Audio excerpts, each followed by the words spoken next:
लोकसत्ताच्या वतीनं आयोजित करण्यात आलेल्या एकमेव लोकमान्य या विशेषांकाच्या प्रकाशन समारंभात तुमच्या सगळ्यांचं मनापासून स्वागत. या उपक्रमासाठी, या विशेषांकासाठी Lokmanya multipurpose cooperative society limited हे या विशेषांकाचे प्रस्तुतकर्ते आहेत. सहप्रायोजक ग्रॅव्हिटस कॉर्प आणि BG Chitale dairy, powered by Tilak chronicle आणि Pimpri Chinchwad education trust. Audio book partner आहेत स्टोरीटेल. या आजच्या प्रकाशनाच्या समारंभाच्या निमित्तानं लोकमान्यांचे विचार पुन्हा एकदा ऐकण्याची संधी महाराष्ट्रातल्या अत्यंत नामवंत अशा 5 कलाकारांच्या उपस्थितीत आपण करतो आहोत. ते 5 कलाकार आज या कार्यक्रमात लोकमान्यांचे अग्रलेख वाचणार आहेत. या कार्यक्रमाच्या निमित्तानं एका वेगळ्या पद्धतीनं लोकमान्यांचं 100 वर्षानंतर पुन्हा एकदा पुनस्मरण करण्याची संधी लोकसत्तानं मुद्दामून निवडली आणि त्या निमित्तानं त्यांच्या कार्याचा नव्यानं धांडोळा घेण्याचा एकमेव लोकमान्य विशेषांकाच्या निमित्ताने प्रयत्न केला. या कार्यक्रमात सहभागी झालेले चंद्रकांत काळे, अजित भुरे, सचिन खेडेकर, प्रमोद पवार आणि गिरीश कुलकर्णी या सर्वांचे मी लोकसत्ताच्या वतीनं मनापासून स्वागत करतो. प्रचंड मोठ्या संख्येनं या कार्यक्रमासाठी लोकांनी नाव नोंदणी केली आणि ते सगळे सहभागी होत आहेत. फक्त महाराष्ट्रातले नाही, जगातल्या सगळ्या देशांमधून अनेक लोक हा कार्यक्रम ऐकण्यासाठी, पाहण्यासाठी खूप उत्सुक आहेत. त्या सगळ्यांचं मनापासून स्वागत. आजच्या कार्यक्रमात लोकसत्ताचे संपादक श्री दिनेश कुबेर यांना मी आता विनंती करतो, त्यांनी या उपक्रमामागची लोकसत्ताची भूमिका स्पष्ट करावी. नमस्कार, आपल्या सगळ्यांचं स्वागत. ज्येष्ठ मंडळी आहेत त्या सगळ्यांना अभिवादन आणि आपले वाचक वर्ग मोठ्या संख्येने घेत आहेत या कार्यक्रमाला, त्यांचंही स्वागत. सगळ्यांचे आभारही मानतो सहभागी झाल्याबद्दल. या विशेषांकाची जेव्हा कल्पना मांडली तेव्हा समव्यवसायिकांनी बऱ्यापैकी वेड्यात काढलं की लोक पेपर वाचत नाहीत सध्या, विशेषांक कुठे जाणार, कोण घेणार, काय वगैरे वगैरे. पण म्हटलं हा एक ऐतिहासिक क्षण आहे. महाराष्ट्राचं जे जे मोठेपण आहे ते आपल्या वाचकांसमोर पुन्हा एकदा नव्याने मांडणं.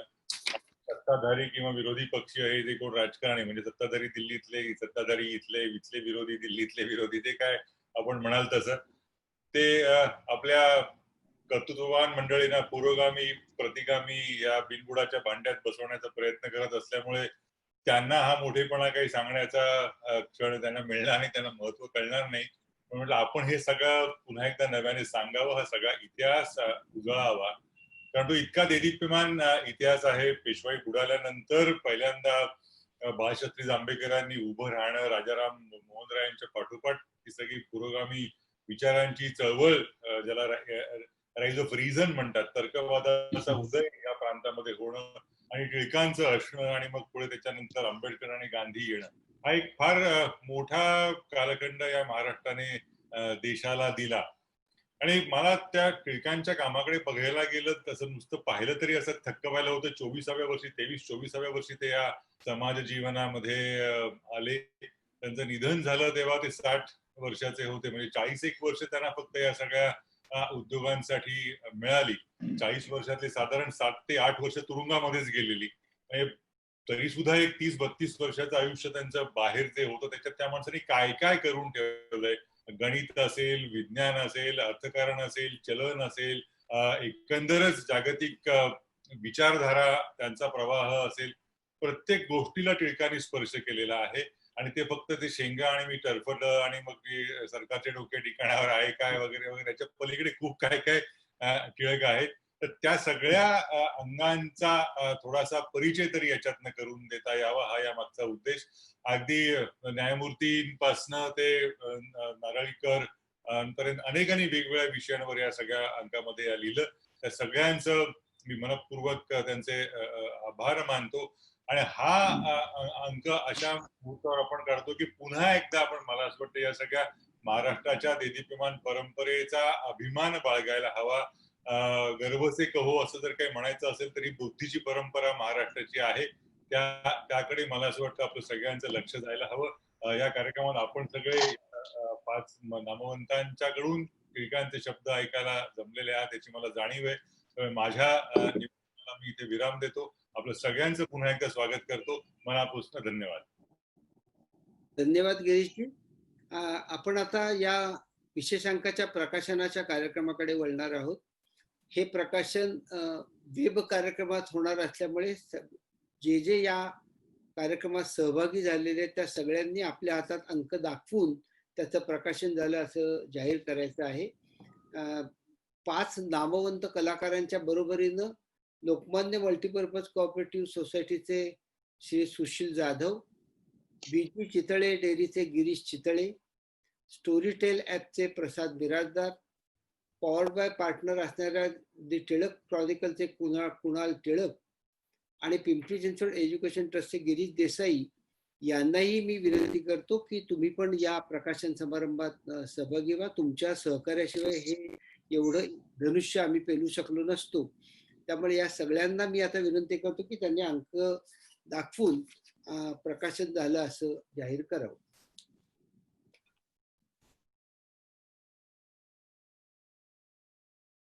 आणि आता आपण मुख्य कार्यक्रमाकडे वळणार आहोत. मुख्य कार्यक्रम आहे तो लोकमान्य टिळकांच्या वैचारिक अशा दैदिप्यमान भाषा वैभवाचा वारसा सांगणारे 5 निवडक अग्रलेख. हे अग्रलेख अतिशय वेगळ्या पद्धतीने त्यांची निवड केलेली आहे आणि ती निवड करताना काही एक विचार त्याच्या मागे आहे. त्यामुळे या 5 अग्रलेखांच्या वाचनाला आपण सुरुवात करत असताना पहिलाच अग्रलेख जो श्री चंद्रकांत काळे अतिशय ज्येष्ठ अभिनेते आहेत, अतिशय सर्जनशील कलावंत आहेत, साहित्य, संस्कृती, संगीत, नाटक, चित्रपट अशा अनेक क्षेत्रात प्रचंड कामगिरी केलेली आहे.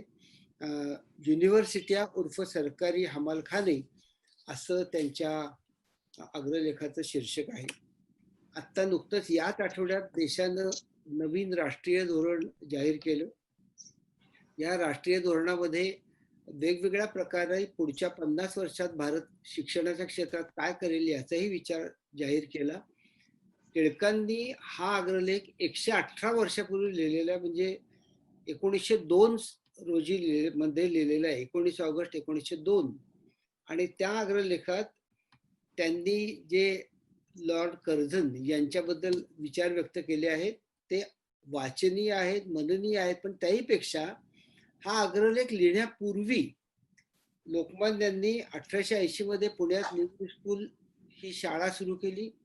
1885 मध्ये डेक्कन एज्युकेशन सोसायटी ही संस्था सुरू केली आणि राष्ट्रीय शिक्षणाचा पाया भारतात रचला आणि आधी केले मग सांगितले या पद्धतीनं आधी आपण संस्था काढून मुलांना शिक्षण देऊन मग आता सरकारनं काय करायला हवं याबद्दलचं अतिशय रोखठोक असं विवेचन केलं. हा अग्रलेख त्यासाठी अतिशय मननीय आहे असं मला वाटतं. मी चंद्रकांत काळे यांना विनंती करतो की त्यांनी युनिव्हर्सिट्या उर्फ सरकारी हमालखाने या अग्रलेखाचं वाचन करा.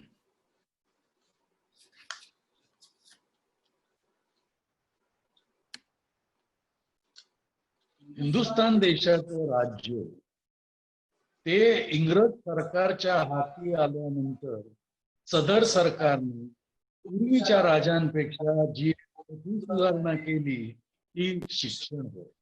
व याकरिता इंग्रज सरकारचे आम्ही जितके आभार मानावे तितके थोडेच आहे. अशी काही वर्षापूर्वी सर्वांची आणि आज मितीस बहुतेकांची समजूत आहे असे म्हणण्यास हरकत नाही. ज्या विद्येच्या जोरावर इंग्रज लोकांस आज सार्वभौमत्व प्राप्त झाले आहे तीच विद्या व त्याच कला तीच शास्त्रे जिंकलेल्या हिंदू लोकांना शिकवण्यास त्यांनी तयार व्हावे, यापेक्षा मनाचा आणखी उदारपणा तो कोणता? अशा प्रकारचे उद्गार पुष्कळांच्या तोंडून निघालेले अद्याप आमच्या कानात घोळत आहे. आणि पहिल्याने इंग्रजी शाळातून पाश्चात्य विद्येचे काही गुटके घेऊन जी मंडळी बाहेर पडली त्यांनी तर वरील प्रकारच्या उद्गारास अधिकच पुष्टीकरण दिले होते. त्यातून पहिल्याने इंग्रजी विद्या शिकलेल्या लोकांस एकदम मोठ्या जागा मिळाल्यामुळे अपरिचित असलेल्या त्यांच्या विद्येस यांच्या अधिकाराचा पाठिंबा मिळून लोकांमध्ये याचे स्तोम पहिल्याने तर जास्तच वाढले होते. पण इतर गोष्टीप्रमाणे याही गोष्टींचा भार उत्तरोत्तर कमी होत चालला. इंग्रजी शिक्षण एकांगी आहे आणि ते फक्त सरकारी नोकरीस लागणारे अवश्य गुणच एतद्देशीय लोकांच्या अंगात आणण्याकरता योजलेले आहे. या शिक्षणक्रमात तयार झालेल्या लोकांस धर्म, नीती, शास्त्रीय शोध, धंदा शिक्षण वगैरे राष्ट्राच्या उत्कर्षास अवश्य लागणाऱ्या ज्ञानाची आणि कलांची बिलकुल माहिती नसते. इत्यादी व्यंगे लोकांच्या हळूहळू नजरेस येऊन त्याचा उपयोग काय असा प्रश्न निर्माण झाला. आता आमच्याकडे युनिव्हर्सिट्या स्थापन होऊन 50 वर्ष झाली तरी विद्वान ज्याला म्हणता येईल असे निपजलेच नाहीत असे म्हटले तरी चालेल. परंतु जपानात मात्र 30 वर्षाच्या आत याहून भिन्न स्थिती झालेली आमच्या नजरेस येत आहे. अशी स्थिती का व्हावी याच्या कारणांचे विवेचन आम्ही केलेलेच आहे यापूर्वी, करिता याचा पुन्हा उच्चार न करता इतकेच सांगतो, ज्यास खरे शिक्षण म्हणतात तशा प्रकारचे शिक्षण हल्लीच्या संस्थातून आम्हास बिलकुल मिळत नाही. हिंदुस्थानच्या विद्यार्थ्यास केम्ब्रिजच्या परीक्षेत पहिला नंबर मिळवता येतो, तर त्याच्या समवयस्क विद्यार्थ्याची हिंदुस्थानात अशी का स्थिती व्हावी? सारांश, आमच्या दृष्टीने पाहिले तर हल्ली चालू असलेल्या युनिव्हर्सिटीच्या शिक्षणात अनेक प्रकारचे फेरफार होणे आवश्यक आहे. असे की जेणेकरून युनिव्हर्सिट्या म्हणजे खरोखरीच विद्वत्तेची किंवा विद्वानांची माहेरघरे होतील. निरनिराळ्या विषयात निष्णात असलेल्या प्रोफेसरांचा समुदाय, विद्यार्थ्यांच्या डोळ्या देखत सतत चालू असलेले विद्याव्यासंग, मोठी मोठी पुस्तकालये आणि यांत्रिक उपकरणे वगैरे ज्या संस्थेत नेहमी दृष्टीस पडतील अशा संस्था येथे निघावयास पाहिजेत असे आमचे म्हणणे आहे. आणि ते योग्य आहे की नाही हे युरोपातील किंवा इंग्लंडातील युनिव्हर्सिट्यांची जास्त माहिती ज्यास असे त्या सहज कळून येण्यासारखे आहे. परंतु दुर्दैवाची गोष्ट अशी आहे की युनिव्हर्सिट्या स्थापन होऊन आज 50-60 वर्ष झाली तरीही त्यात अशा प्रकारची सुधारणा करण्याचे सरकारच्या मनात येतच नाही. आणि हल्ली युनिव्हर्सिटी कमिशनच्या ज्या सूचना बाहेर पडल्या आहेत त्यात जरी या गोष्टींचा थोडा बहुत उल्लेख असला तरी त्यापासून वर लिहिलेल्या प्रकारचे फळ प्राप्त होईल असे काही आम्हास दिसत नाही. सरकारची दृष्टी आरंभी जरी निराळी असली, निदान सध्या तरी आम्हास ती अनुकूल किंवा फायदेशीर नाही. युनिव्हर्सिटी कमिशन नेमले तेव्हाच आम्हाला याबद्दल शंका आलेलीच होती आणि कमिशनने ज्या सूचना केल्या त्या पाहून तर त्याबद्दल आता बहुतेक खात्रीच झाली आहे असे म्हटले तरी चालेल. एरवी जपान सारख्या राष्ट्राने 30 वर्षात ज्या सुधारणा केल्या त्या 30च्या दुप्पट 60 वर्षात हिंदुस्थानात का होऊ नये याचे दुसरे काही एक कारण आम्हाला दिसत नाही. राष्ट्राची उन्नती होण्यास नवीन धंदे, नवीन विद्या, नवीन शास्त्रे वगैरे जे जे काही पाहिजे ते आमच्या शाळातून शिकवले जावे अशी लोकांची इच्छा असणे अगदी स्वाभाविक आहे. परंतु आपल्या सरकारची इच्छा मात्र यापेक्षा अगदी निराळी आहे. विद्या किंवा शास्त्रे यामध्ये जे काही शोध करायचे ते इंग्लंड देशात होतच आहे, तेव्हा राजकीय दृष्ट्या ते हिंदू लोकांनीच करावे अशी काही आवश्यकताच नाही. परंतु हिंदुस्थानचा राज्यकारभार सुधारलेल्या पद्धतीने चालवण्यास खालच्या प्रतीच्या जागावरून तरी पाश्चात्य पद्धतीने थोडे बहुत शिकलेले लोक असणे जरूर आहे आणि ही जरूर भागवण्याकरताच शिक्षण येथील लोकांस देण्याची सरकारने सुरुवात केलेली होती.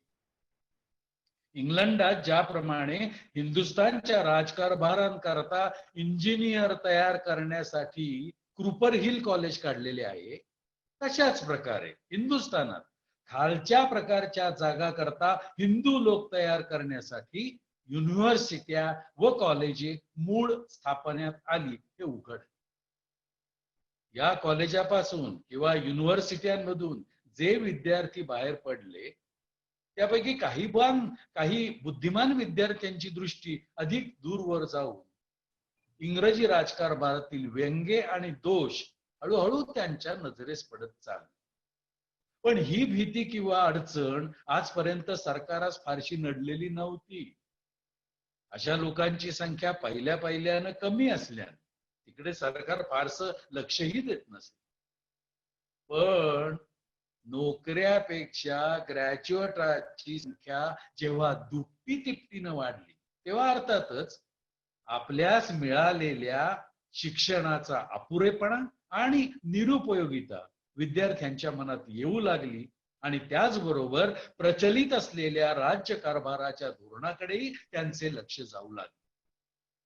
ही स्थिती मात्र राजकीय दृष्ट्या अनिष्ट आहे आणि हिंदुस्थानातील शिक्षणाचे जे धोरण ठरवायचे ते असे असावे की त्यामुळे नोकऱ्या करण्यापेक्षा फाजील ग्रॅज्युएट्स युनिव्हर्सिटीतनं बाहेर पडू नये अशा प्रकारचे विचार राज्यकर्त्यांच्या मनात येऊ लागले.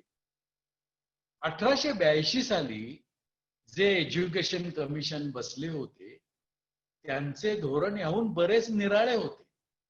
पण गेल्या 20 वर्षात ते धोरण पालटून हिंदुस्थानची राज्यसूत्रे हल्ली ज्यांच्या हातात आहेत त्यांचे विचार वर सांगितल्याप्रमाणे झालेले आहे. उच्च प्रतीचे जे शिक्षण हिंदुस्थानातील लोकांस द्यावयाचे ते त्यास विद्वत्तेच्या शिखरावर पोहोचण्याकरता नव्हे तर सरकारास खालच्या प्रतीच्या जागा भरण्याकरता होय हे तत्व आता बहुतेक गृहीत धरल्यासारखे झालेले आहे. सारांश, युनिव्हर्सिट्या म्हणजे कनिष्ठ प्रतीच्या सरकारी नोकऱ्यांकरता लागणारे उमेदवार तयार करण्याच्या टांगसाळी किंवा हमालखाने होत. असं शब्दाने नाही तरी कृतीने तरी सरकार स्पष्ट दर्शवित आहे. युनिव्हर्सिटीतून बाहेर पडणाऱ्या फाजील ग्रॅज्युएटांची संख्या कमी करण्याचे उपाय युनिव्हर्सिटी कमिशनने आता शोधून काढलेले आहे. कॉलेजची फी वाढवणे, MA पर्यंत शिकवणारी कॉलेजेस बंद करणे, इलाख्यात एकच लॉ क्लास ठेवणे वगैरे कमिशनच्या ज्या सूचना आहेत त्यांचा हेतू काही असो, परिणाम आम्ही वर लिहिल्याप्रमाणे घडून येईल यात शंका नाही. युनिव्हर्सिटीमध्ये हल्ली जे शिक्षण दिले जाते त्याची योग्यता वाढवण्याकरता या सूचना आहेत असं कमिशनने म्हटलेले आहे. पण ही गोष्ट जर खरी आहे तर हल्ली सरकारी कॉलेजातून 3ऱ्या-4थ्या प्रतीच्या प्रोफेसरांचे जे भरताड भरले आहे ते कमी करून त्यांच्याऐवजी खरोखरच पहिल्या प्रतीचे विद्वान प्रोफेसर आणण्याची सूचना कमिशनने करावयास पाहिजे होती. पण तशी किंवा त्या प्रकारची दुसरी कोणतीही सूचना हल्लीच्या रिपोर्टात आढळून येत नाही. चांगल्या लायब्रऱ्या किंवा लॅबोरेटऱ्या स्थापण्याबद्दल सूचना केलेली आहे. अहो, पण सरकार जोपर्यंत या कामाकडे सढळ हाताने पैसा खर्च करण्यास तयार नाही तोपर्यंत ही सूचना कशी अंमलात येणार आहे हे काही आम्हाला अजून समजलेले नाही. युनिव्हर्सिटीमध्ये आजपर्यंत नेटिव्ह लोकांचा थोडा बहुत तरी हात असेल, पण इतउत्तर सर्व व्यवस्था सरकारच्या तंत्राने आणि धोरणाने चालणार आहे. सरकारचा हा हेतू सरकारच्या दृष्टीने जरुरीचा किंवा उपयुक्त असेल, लोकांच्या दृष्टीने पाहता हे प्रगतीचे नव्हे तर दुर्गतीचे चिन्ह आहे असे म्हणणे आम्हास भाग पडते आहे. कोणत्याही देशात किंवा राज्यात नोकर तयार करण्याकरिताच विद्यादान करावयाचे हे मतच मुळी चुकीचं आहे. आणि लॉर्ड कर्झन सारख्या मुत्सद्यास ज्या अर्थी हे मत पसंत झाले, त्या अर्थी उच्च प्रतीच्या शिक्षणाची त्यांच्या हातून योग्य व्यवस्था कधीही लागणार नाही असे म्हणण्यास हरकत नाही. लॉर्ड कर्झन हे स्वतः हुशार आणि कर्ते आहेत हे निर्विवाद आहे. अहो, पण नुसती हुशारी किंवा कर्तृत्व अंगी असल्यानं कोणाही व्हॉइसरायांकडून हिंदू लोकांचे कल्याण होईलच अशी खात्री देता येत नाही. वरील गुणांखेरीज लोकांची सहानुभूती आणि त्यांच्या उत्कर्षाबद्दल खरी कळकळ हे गुणही राज्यकर्त्यांच्या अंगी असावे लागतात. हे गुण लॉर्ड कर्झन यांच्या अंगी असलेले अद्याप दिसून आलेले नाहीत किंवा पुढेही दिसून येतील असं काही आम्हास वाटत नाही. हिंदुस्थानातील लोक उत्तरोत्तर अधिक ज्ञानसंपन्न होऊन विद्या, शास्त्रे, उद्योगधंदे, व्यापार वगैरे बाबतीत हळूहळू राज्यकर्त्यांच्या पंक्तीत बसण्यास योग्य व्हावे असे ज्यास वाटत असेल त्यास लॉर्ड कर्झन यांची ही कृती चुकीची वाटून ती हिंदुस्थानच्या उत्कर्षास घातक आहे अशी खात्रीच देता येईल.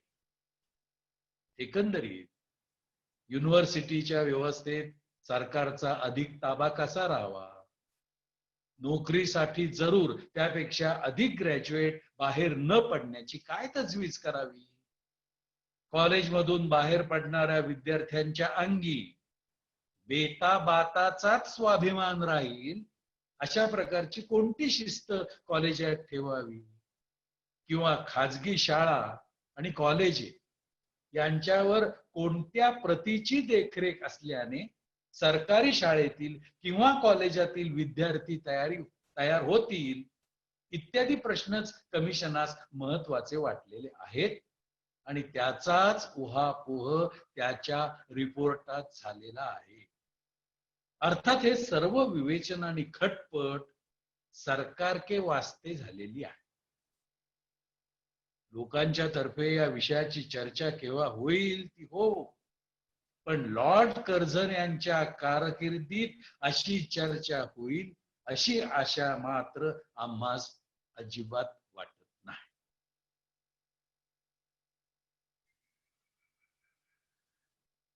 धन्यवाद चंद्रकांतजी. टिळकांच्या भाषेचं वैभव पहिल्याच अग्रलेखातून आपल्याला ऐकायला मिळालं. यानंतरचा अग्रलेख वाचण्यासाठी मी अजित भुरे यांना निमंत्रित करतोय. त्यांच्या अग्रलेखाचं शीर्षक आहे आमच्या बुद्धीस खरोखर उतरती कळा लागली आहे काय. 21 एप्रिल 1898 रोजी प्रसिद्ध झालेला हा अग्रलेख आहे. आपल्याकडे गेली काही वर्ष दप्तरांचं वजन कमी करण्याच्या ज्या काही चर्चा चालू आहेत त्या संदर्भात हा अग्रलेख वेगळ्या अर्थानं पण महत्वाचा आहे. टिळक स्वतः प्राध्यापक होते. फर्ग्युसन कॉलेजमध्ये ते गणित हा विषय शिकवायचे पण. त्यामुळे त्यांच्या विद्यार्थ्यांच्या आकलन शक्तीबद्दल त्यांची म्हणून काही खास निरीक्षणं नक्की असणारच. या संदर्भात नामदार गोपाळकृष्ण गोखले यांनी जी वक्तव्य केली त्याचा समाचार या अग्रलेखातून टिळकांनी घेतला. तो खरोखरच विचार प्रवर्तक आणि ऐकण्यासारखा आहे. मी अजित भुरे यांना विनंती करतो की त्यांनी आमच्या बुद्धीस खरोखर उतरती कळा लागली आहे काय या अग्रलेखाचं वाचन करा. 2-3 वर्षांपूर्वी डॉक्टर भांडारकर आणि न्यायमूर्ती रानडे यांनी आपले तरुण सुशिक्षित लोक अल्पायुषी होतात असे साधक बाधक प्रमाणे दाखवून सिद्ध केले व आम्हास एक प्रकारची काळजी उत्पन्न केली. तिच्याच तोडीची काळजी प्रोफेसर गोखले यांनी नुकतीच उत्पन्न केली आहे. हल्लीचा शिक्षणक्रम ह्या विषयावर नुकताच त्यांनी मुंबई येथील ग्रॅज्युएट असोसिएशन पुढे एक चांगला निबंध वाचला. त्यात त्यांनी अनेक विषयांचे प्रतिपादन केले आहे. त्या सर्व मुद्द्यांचा आज आम्ही येथे उल्लेख करत नाही कारण ते मुद्दे नवीन नसून जुनेच आहेत. परंतु त्यापैकी एकाचा येथे उल्लेख केला पाहिजे. ते म्हणतात, माझा अनुभव असा आहे की हल्लीचे जे विद्यार्थी कॉलेजात येतात त्यांच्या बुद्धीचा हळूहळू ऱ्हास होत आहे. पूर्वीच्या विद्यार्थ्यांसारखी त्यांची बुद्धिमत्ता तरतरीत नाही. ही गोष्ट अगदी निर्विवाद असून उघड उघड दृष्टीस आहे. प्रोफेसर गोखले यांचा नेहमी कॉलेजातील विद्यार्थ्यांशी निकट संबंध असतो. तेव्हा त्यांनी मननपूर्वक एखादे विधान केले तर ते आपणास प्रिय असो वा अप्रिय असो, त्यांच्या म्हणण्यास सर्वांनी मान देऊन त्यांचा विचार करावयास लागावे हे आपणास उचित होय. मिस्टर गोखले हे आपल्या निबंधात आपल्या एकट्याच्याच अभिप्रायावर भिस्त ठेवीत नाही. त्यांनी आपल्या म्हणण्याचे पुष्टीकरणार्थ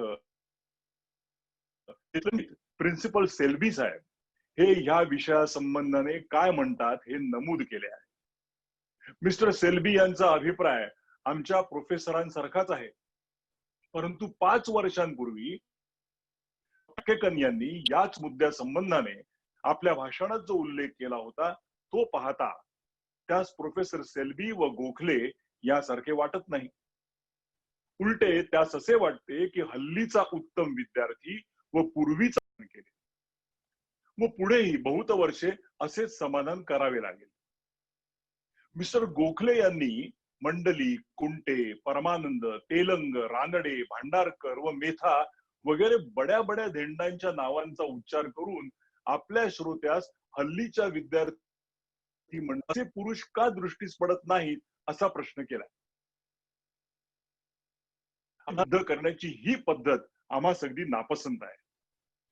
1-2 ठळक पुरुष दिसले म्हणजे पूर्वीच्या लोकांची बुद्धिमत्ता मोठी होती असे म्हणणे हे न्यायास अनुसरून नाही. कारण सर्व पिढीत एखादा बुद्धिमान पुरुष निघत असतो, परंतु त्याचबरोबर लक्षावधी शंख शिरोमणी असतात याचा विचार कोणी करत नाही. न्यायमूर्ती रानडे यांच्या मागे 100 वर्षात त्यांच्या तोडीचा मनुष्य दृष्टीस पडेल काय? हल्ली एकनाथ, वामन, तुकाराम, मोरोपंतांसारखे कवी निर्माण होत नाहीत म्हणून हल्लीचे लोक बुद्धीने नादान असे म्हणता कामा नये. अभ्यासक्रम निराळा, त्यास आलेले प्रसंग निराळे, किंबहुना निराळी. हल्लीच्या विद्यार्थ्यांच्या भोवतालची वस्तुस्थिती अगदीच बदलून गेली आहे. हल्लीचा विचार इतकाच आहे की सरासरीच्या मानाने हल्लीच्या विद्यार्थ्यांची बुद्धिमत्ता पूर्वीच्या लोकांहून कमी आहे की काय? आम्हास या विषयासंबंधाने जो भास होतो तो वर नमूद केला आहेच. आम्ही जरी भास हा शब्द वापरला आहे तथापि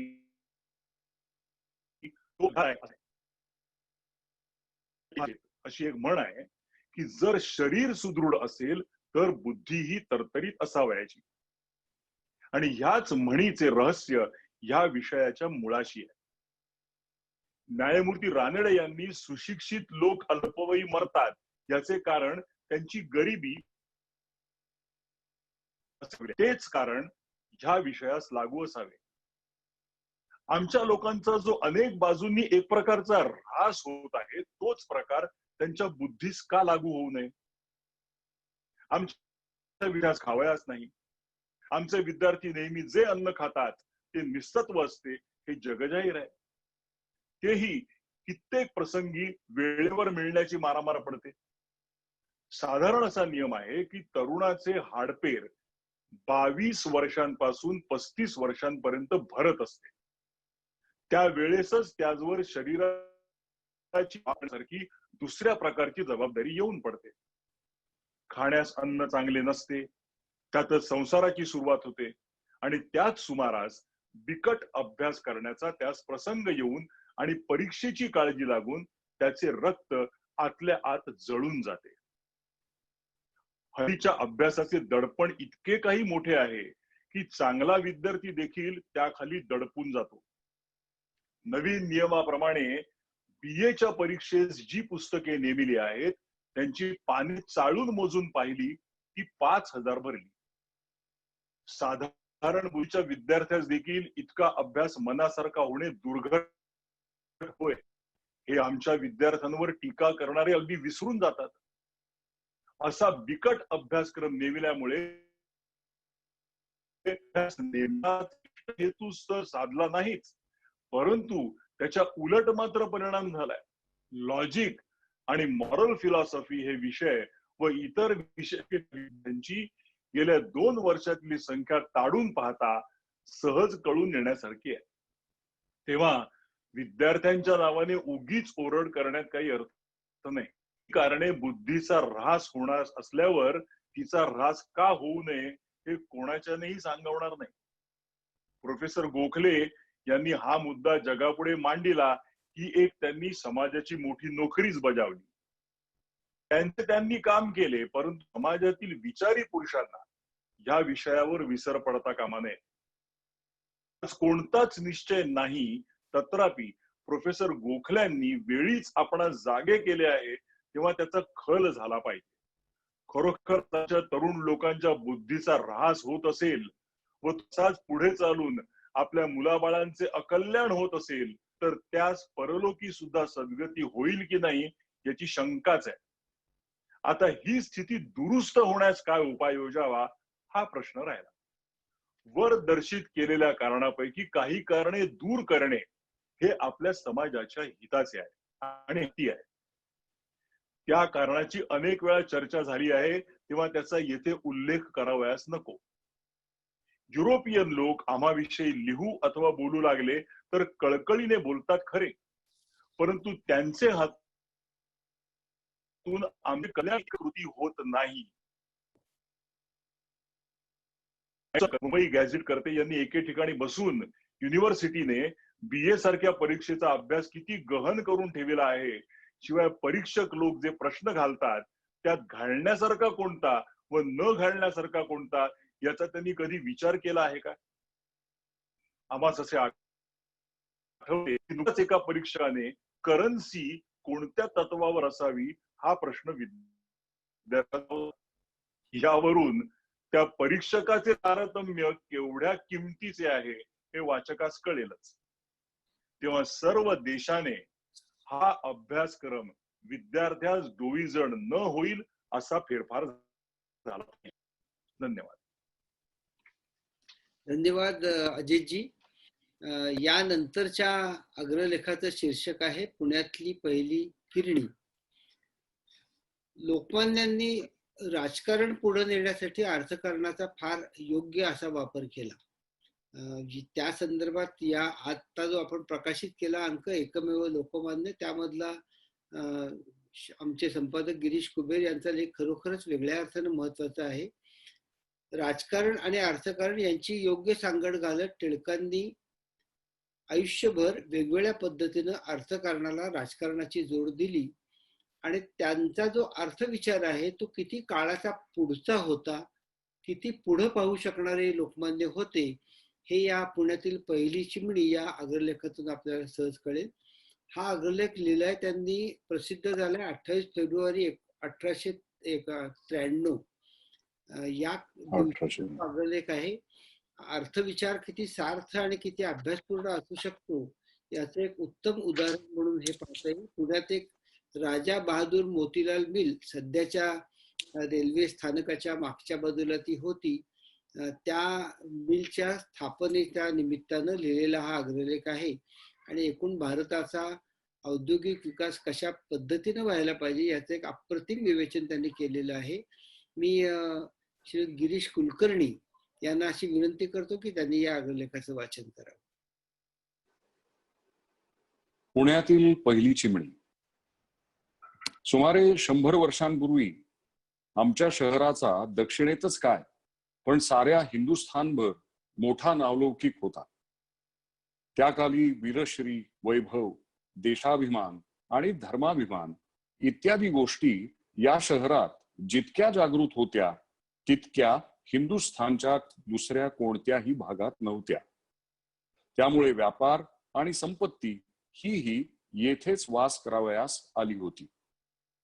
गेल्या 50-50 वर्षात मुंबई शहर किती वाढले आहे व किती श्रीमंत झाले आहे याची ज्यास प्रत्यक्ष किंवा कर्ण परंपरेने माहिती असेल त्यास पुणे शहराचे पूर्वी वैभव काय असावे याची काही कल्पना करता येईल. पुण्याचे हे वैभव अर्थातच पेशवाई बरोबरच लयास गेले आणि काही दिवसांपर्यंत येथे घरमोडीचा व्यापार उत्तम समजला जात होता. परंतु ओहोटीसही काही मर्यादा असते व ती मर्यादा संपली म्हणजे पुन्हा चक्रने मी क्रमाने मनुष्याची अगर देशाची स्थिती सुधारण्यास सुरुवात होते. सध्या पुणे शहरास ही नवीन स्थिती प्राप्त होण्याचा समय आला आहे किंवा अगदी येऊन ठेपला आहे असे म्हटले तरी चालेल. कैलासवासी माधवरावजी कुंटे हे असं म्हणत असत की पुण्याच्या आसपास जेव्हा शेकडो चिमण्या उभ्या राहतील तेव्हाच पुण्यास पूर्वीचे वैभव आता प्राप्त होईल. माधवरावजी कुंटे यास त्यांच्या हयातीत त्यांच्या मनोदयानुरूप उभारलेल्या फारशा चिमण्या दृष्टीस पडल्या नाहीत. कागदाची गिरणी त्यावेळेस स्थापन झाली होती व ती येथील लोकांच्याच उद्योगाचे फळ होते.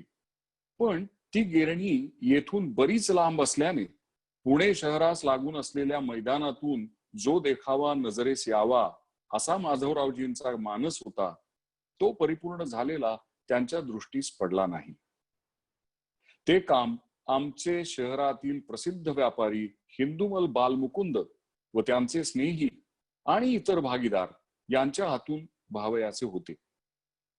आज कित्येक वर्षे येथे लुगडी, धोत्रे, पागोटी आणि विशेषे करून रेशमी खण, पितांबर आदी करून साधे आणि जरीचे कपडे तयार होऊ लागले आहेत. जरतारीचा माल तर बहुतेक पुणे येथेच तयार होतो असे म्हटले तरी चालेल.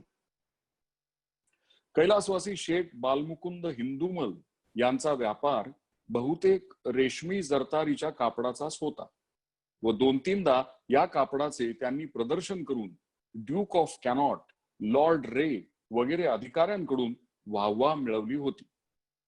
शेठ बालमुकुंद हिंदुमल यांच्या मनात या सर्व व्यापारास नवे वळण देऊन यांत्रिक शक्तीच्या योगाने तो जितका वाढवेल तितका वाढवावा अशी इच्छा बरेच दिवस होती व शेठ शिवलाल मोतीलाल यांच्या सहाय्याने त्यांनी रेशमी कपडे तयार करण्याची खासगी गिरणी काढण्याचा विचार केला होता. पण त्यांचे स्नेही रावसाहेब रामनारायण व रावसाहेब माधवराव नामजोशी इत्यादी मंडळींच्या सूचनेवरून त्यांनी तो बेत रहित करून शेअर काढून भागीदारीने गिरणी काढण्याचे कबूल केले. तथापि या गिरणीची मूळ कल्पना हिंदुमल यांनीच काढली असल्यामुळे व भांडवलातही त्यांचा बराच भाग होता त्यामुळे ते व शेठ शिवलाल मोतीलाल हे अर्थातच गिरणीचे सेक्रेटरी व खजिनदार झाले. शेठ हिंदुमल बालमुकुंद हे या गिरणीचे काम पुरे झालेले पाहण्यास हयात राहिले नाहीत ही मोठ्या दुःखाची गोष्ट आहे. काल सर जमशेदजी जिजीभाई यांच्या हातून गिरणी उघडण्याचा जो समारंभ झाला तो पहावयास ते असते तर त्यास आपण कृतकृत्य झालो असे खचित वाटले असते. अशा तऱ्हेचा समारंभ पूर्वी पुण्यास कधीही झाला नव्हता. गिरण्यांसारखी कामे मुंबईतील श्रीमंत भाटके अगर पारशी लोकांनीच करावी अशी आजपर्यंत समज होती. पण गुदस्ता नागपूर येथे व यंदा पुण्यास ज्या गिरण्या सुरू झाल्या त्यांच्या योगाने ही कामे मध्यम स्थितीतील लोकांस आपले थोडे थोडे भांडवल एकत्र करून करता येण्याजोगी आहेत असे आता निर्विवाद सिद्ध झाले आहे. या कामी शेठ हिंदुमल बालमुकुंद, शेठ शिवलाल मोतीलाल यांचे सहाय्य तर खरेच, परंतु राजमान्य राजश्री रामनारायण अमरचंद व आमचे स्नेही राजमान्य राजश्री माधवराव बल्लाळ नामजोशी यांनी जर अविश्रांत खटपट केली नसती तर स्टेशन जवळ आगगाडीच्या बंबातल्या धुराखेरीज दुसरा कोणताही धूर आज नजरेस पडला नसता. अशा दृष्टीने पाहिले म्हणजे महादेव बल्लाळ नामजोशी यांनी आपले लक्ष इतर व्यवसायातून काढून औद्योगिक विषयाकडे लावले हे एक सुचिन्ह समजले पाहिजे व या नवीन व्यवसायात त्यास उत्तरोत्तर अधिक यश येवो असे आम्ही इच्छितो. मध्यम स्थितीतील लोकांनी आपले अल्पस्वल्प भांडवल एकत्र करून 7-8 लाखांचा कारखाना उभा करणे किती कठीण आहे याची कल्पना पुष्कळ लोकांना चांगलीशी असेल की नाही याची शंकाच आहे. प्रथमतः कोणत्याही कारखान्याच्या साध्यतेबद्दल लोकांस भरवसा वाटून त्यांनी आपल्या शाक्तनुरूप भाग घेण्यास समर्थ झाले पाहिजे.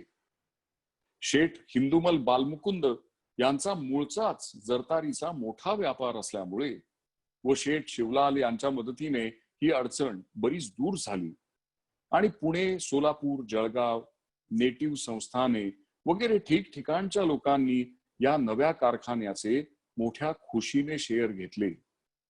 प्रत्येक शेअर 500 रुपयांचा या मानाने 12,500 शेअर काढले होते. एकंदर भांडवल 6.25 लाख रुपयांचे होते. पैकी आता फक्त 100-125 शेअर शिल्लक आहेत असे समजते.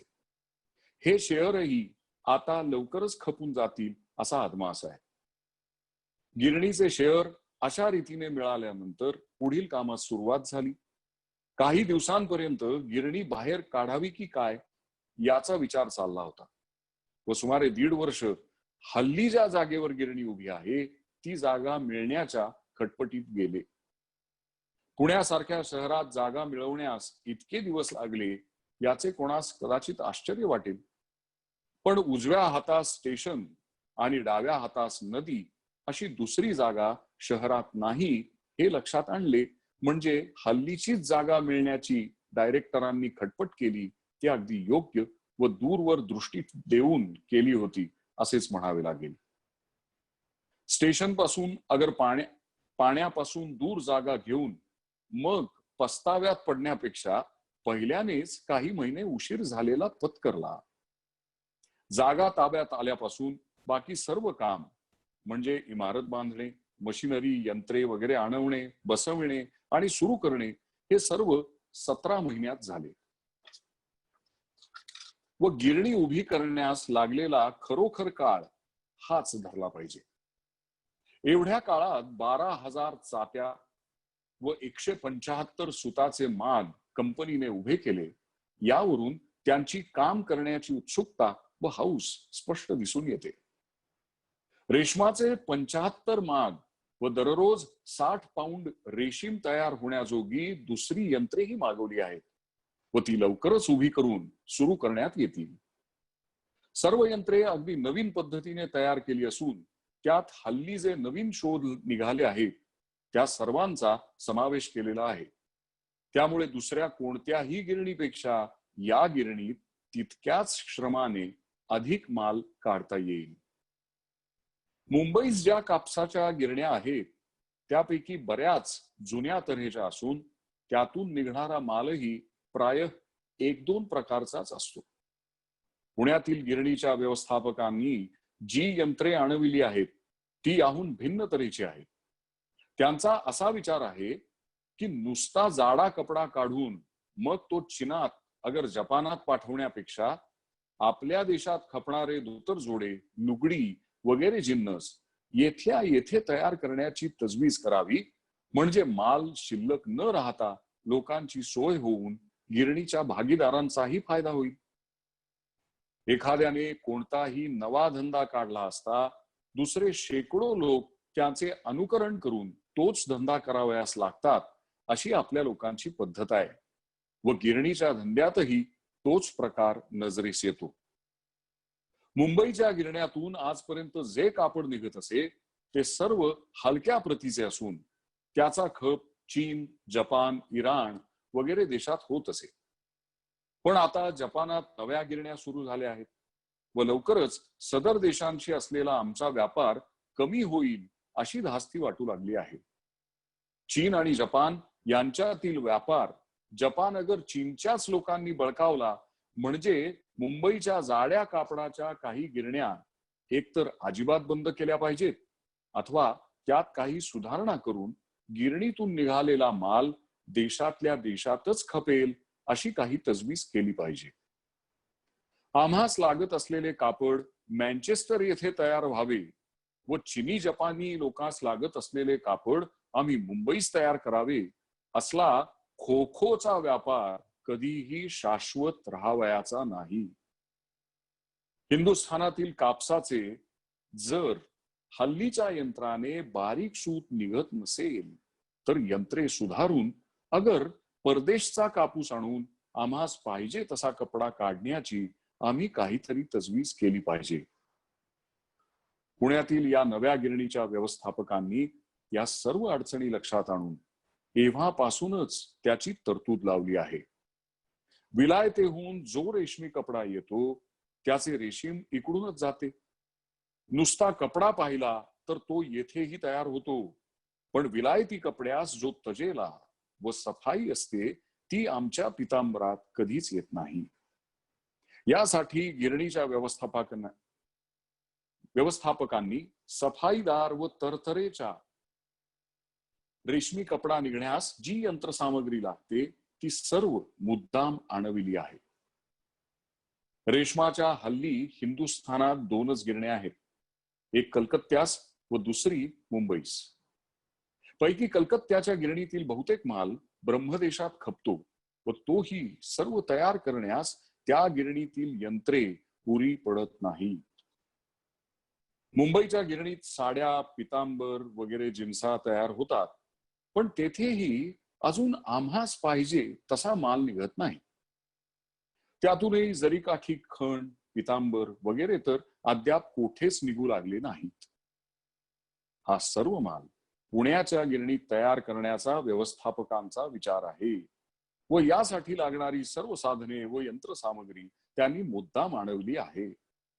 व्यवस्थापकांच्या मनोदयाप्रमाणे खण, पितांबर, लुगडी, कद, साधे अगर करवती, अगर रुई फुली काठी, धोतर जोडे वगैरे जिन्सा जर येथे तयार होऊ लागल्या तर मग आमच्या गिरणीस मुंबईच्या गिरण्यांचे बिलकुल भय बाळगावयास नको व चीन व जपान या देशांशी आमचा व्यापार अजिबात बंद झाला तरीही त्यापासून गिरणीस काही धोका यावयाचा नाही. व्यवस्थापकांचे हेतू तडीस नेण्यास गिरणीच्या भागीदारांचीही त्यास पूर्ण मदत पाहिजे व ती सदर भागीदारांकडून मोठ्या संतोषाने त्यास देण्यात येईल अशी आमची आशा आहे. सारांश. सेक्रेटरी, खजिनदार आणि व्यवस्थापक यांनी आजपर्यंत जे काम केले ते दूरवर नजर देऊन व भागीदारांचे हित लक्षात बाळगून केले अशी कालच्या अपूर्व समारंभास जे जे हजर होते व ज्यांनी गिरणीची इमारत व यंत्रे डोळ्यांनी पाहिली आहेत त्यांची खात्री होईल. भागीदारांनी आजपर्यंत दिलेल्या पैशांचे चीज झाले आहे व यापुढे जास्त चीज करून घेणे सर्वांशी त्यांच्याच हातात आहे. समाप्त. धन्यवाद गिरीजी. एकमेव लोकमान्य हे जो विशेषांक आता आपण प्रकाशित केला त्याचे प्रस्तुतकर्ते Lokmanya multipurpose cooperative society limited, सहप्रायोजक ग्रॅव्हिटस कॉर्प आणि BG Chitale dairy, powered by the Tilak chronicle आणि Pimpri Chinchwad education trust, audio book partner Storytel हे आहेत. यांच्या सहकार्यामुळे हा विशेषांक अधिक उत्तम पद्धतीनं आम्हाला प्रकाशित करता आला. यानंतरचा जो अग्रलेख आहे तो खूप वेगळ्या विषयावरचा आहे आणि महत्वाचा पण आहे. त्याचं नाव आहे आगरकर. टिळक आणि आगरकर हे भारतीय वैचारिक व्यासपीठावरचं एक बहुचर्चित असं द्वंद्व होतं. डेक्कन कॉलेजमध्ये टिळक आणि आगरकर यांची मैत्री झाली. ती मैत्री फारच घट्ट होती. नंतरच्या काळात आगरकर केसरीचे संपादक पण झाले. पण या मैत्रीत वितुष्ट आलं. ते वितुष्ट व्यक्तिगत नव्हतं. आधी कोण, सामाजिक की राजकीय यासारख्या वादातून या दोघांमध्ये कमालीचं दोरावलेपण आलं. तरीही टिळकांच्या मनात आगरकर यांच्याविषयीचा जो भाव होता तो आदराचा होता. मतभेद असले तरी सहोदराचं कौतुक करण्याचं आणि त्याच्याबद्दलचा आदरभाव व्यक्त करण्याचं सौजन्य लोकमान्य बाळ गंगाधर टिळक यांच्यापाशी होतं. आणि हे त्यांच्या व्यक्तिमत्वाचं वेगळेपण 4 जुलै 1916 या दिवशी प्रसिद्ध झालेल्या आगरकर या शीर्षकाच्या अग्रलेखातून आपल्याला त्यांचं मनोज्ञ दर्शन होईल. मी श्री सचिन खेडेकर यांना विनंती करतो की त्यांनी या अग्रलेखाचं वाचन करावं. आगरकर. शूद्राः सन्ति सहस्रशः स्वभरण व्यापार मात्र्योद्यताः स्वार्थो यस्य परार्थ एव स पुमानेकः सताम गणो. कैलासवासी प्रिन्सिपल गोपाळ गणेश आगरकर यांस तारीख 16 जून 1895 रोजी देवाज्ञा झाली. तेव्हापासून 21 वर्षांनी त्यांचं निधन दुःख वयात येऊन गेल्या रविवारी मुंबईकरांनी त्यांच्या स्मरणार्थ मोठा उत्सव राष्ट्रीय जेवणाची त्याला पुरवणी देऊन साजरा केला. ही कालांतराने घडून येणाऱ्या अपूर्व गोष्टींपैकीच एक गोष्ट आहे. हा उत्सव करण्याची कल्पना राजमान्य राजश्री नाईक व आळतेकर यांच्या मनात प्रथम येऊन मुंबईच्या सुधारक संघाची मदत मिळाल्यावर परवा तिला व्यक्त स्वरूप देण्यात आलं व तत्पूर्वी मनोरंजन मुद्दाम आगरकर अंक काढून या महात्म्याची सर्वांस ओळख करून दिली. याबद्दल आगरकरांच्या सर्व मित्रांस आणि भक्तांस आनंद वाटेल यात शंका नाही. प्रिन्सिपल परांजपे हे आगरकरांच्याच जागी आलेले असल्यामुळे त्यांनी आगरकरांच्या स्मरणार्थ भरवलेल्या सभेचं अध्यक्षस्थान स्वीकारावं यात काही नवल नाही. पण माजी न्यायमूर्ती सर चंदावरकर यांनी आगरकर हे आमच्यापैकी मोठे थोर पुरुष होते, त्यांचे श्राद्ध करणे आम्हास अत्यंत आवश्यक आहे, तसे न केल्यास राष्ट्राची हानी होईल इत्यादी उद्गार सभा सुरू होण्यापूर्वी काढलेले ऐकून पुष्कळांस चमत्कार वाटला असेल यात शंका नाही.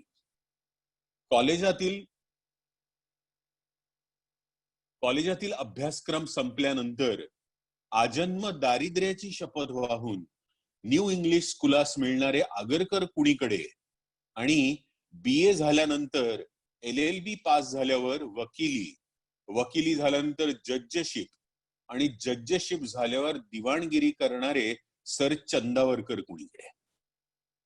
परंतु सत्याचा, करारीपणा, एकनिष्ठतेचा आणि स्वार्थत्यागाचा महिमा इतका विलक्षण आहे की निस्वो यष्टी शतम शती दशशतम लक्षम सहस्त्राधिपः याप्रमाणे व्यावहारिक दृष्ट्या भरभराटीच्या पाठीस लागलेल्या मनुष्यासही दारिद्र्यात राहून पूर्ण एकनिष्ठेने देशसेवेस लागणाऱ्या मनुष्याचा महिमा अखेर गावा लागतो. यावरून गोपाळराव आगरकर यांचा मृत्यूलेख लिहिताना 1895 साली आम्ही जे उद्गार काढले होते ते किती समर्पक होते हे वाचकांच्या लक्षात येईल. आगरकरांच्या अंगच्या विशिष्ट गुणांचं वर्णन करीत असता आम्ही तेव्हा असे लिहिले होते की कॉलेजातील अभ्यासक्रम पुरा करून सरकारी नोकरीत शिरणारे आणि 100चे 1000 होण्याची हाव बाळगून ती पुरी झाल्यावर पेन्शन घेऊन घरी स्वस्थ बसण्याचा प्रसंग येतो न येतो तोच आपल्या चिरंजीवासही त्याच मार्गात ढकलून देऊन 2 पिढ्यांची काळजी दूर झाली म्हणून आपणास कृतकृत्य मानणारे युनिव्हर्सिटीचे पदवीधर काही कमी असतात असं नाही.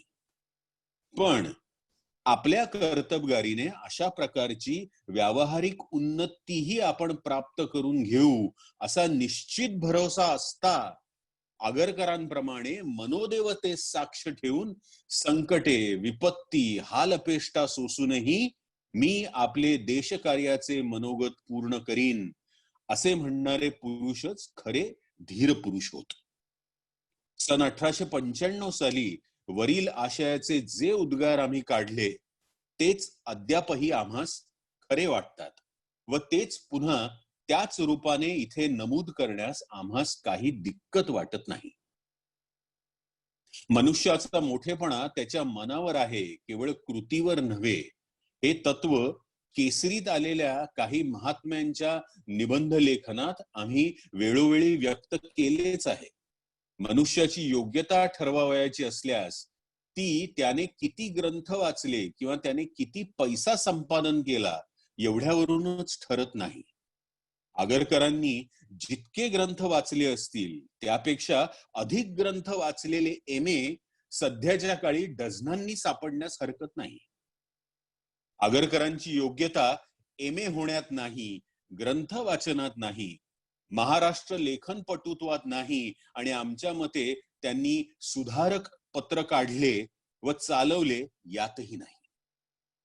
बिचारा सुधारक त्यांच्या मागेही कसा बसा चालला होता आणि सुधारणेचं प्रतिपादन करणारेच नव्हेत तर आचरण करणारेही सध्या पुष्कळ आहेत किंवा होतील.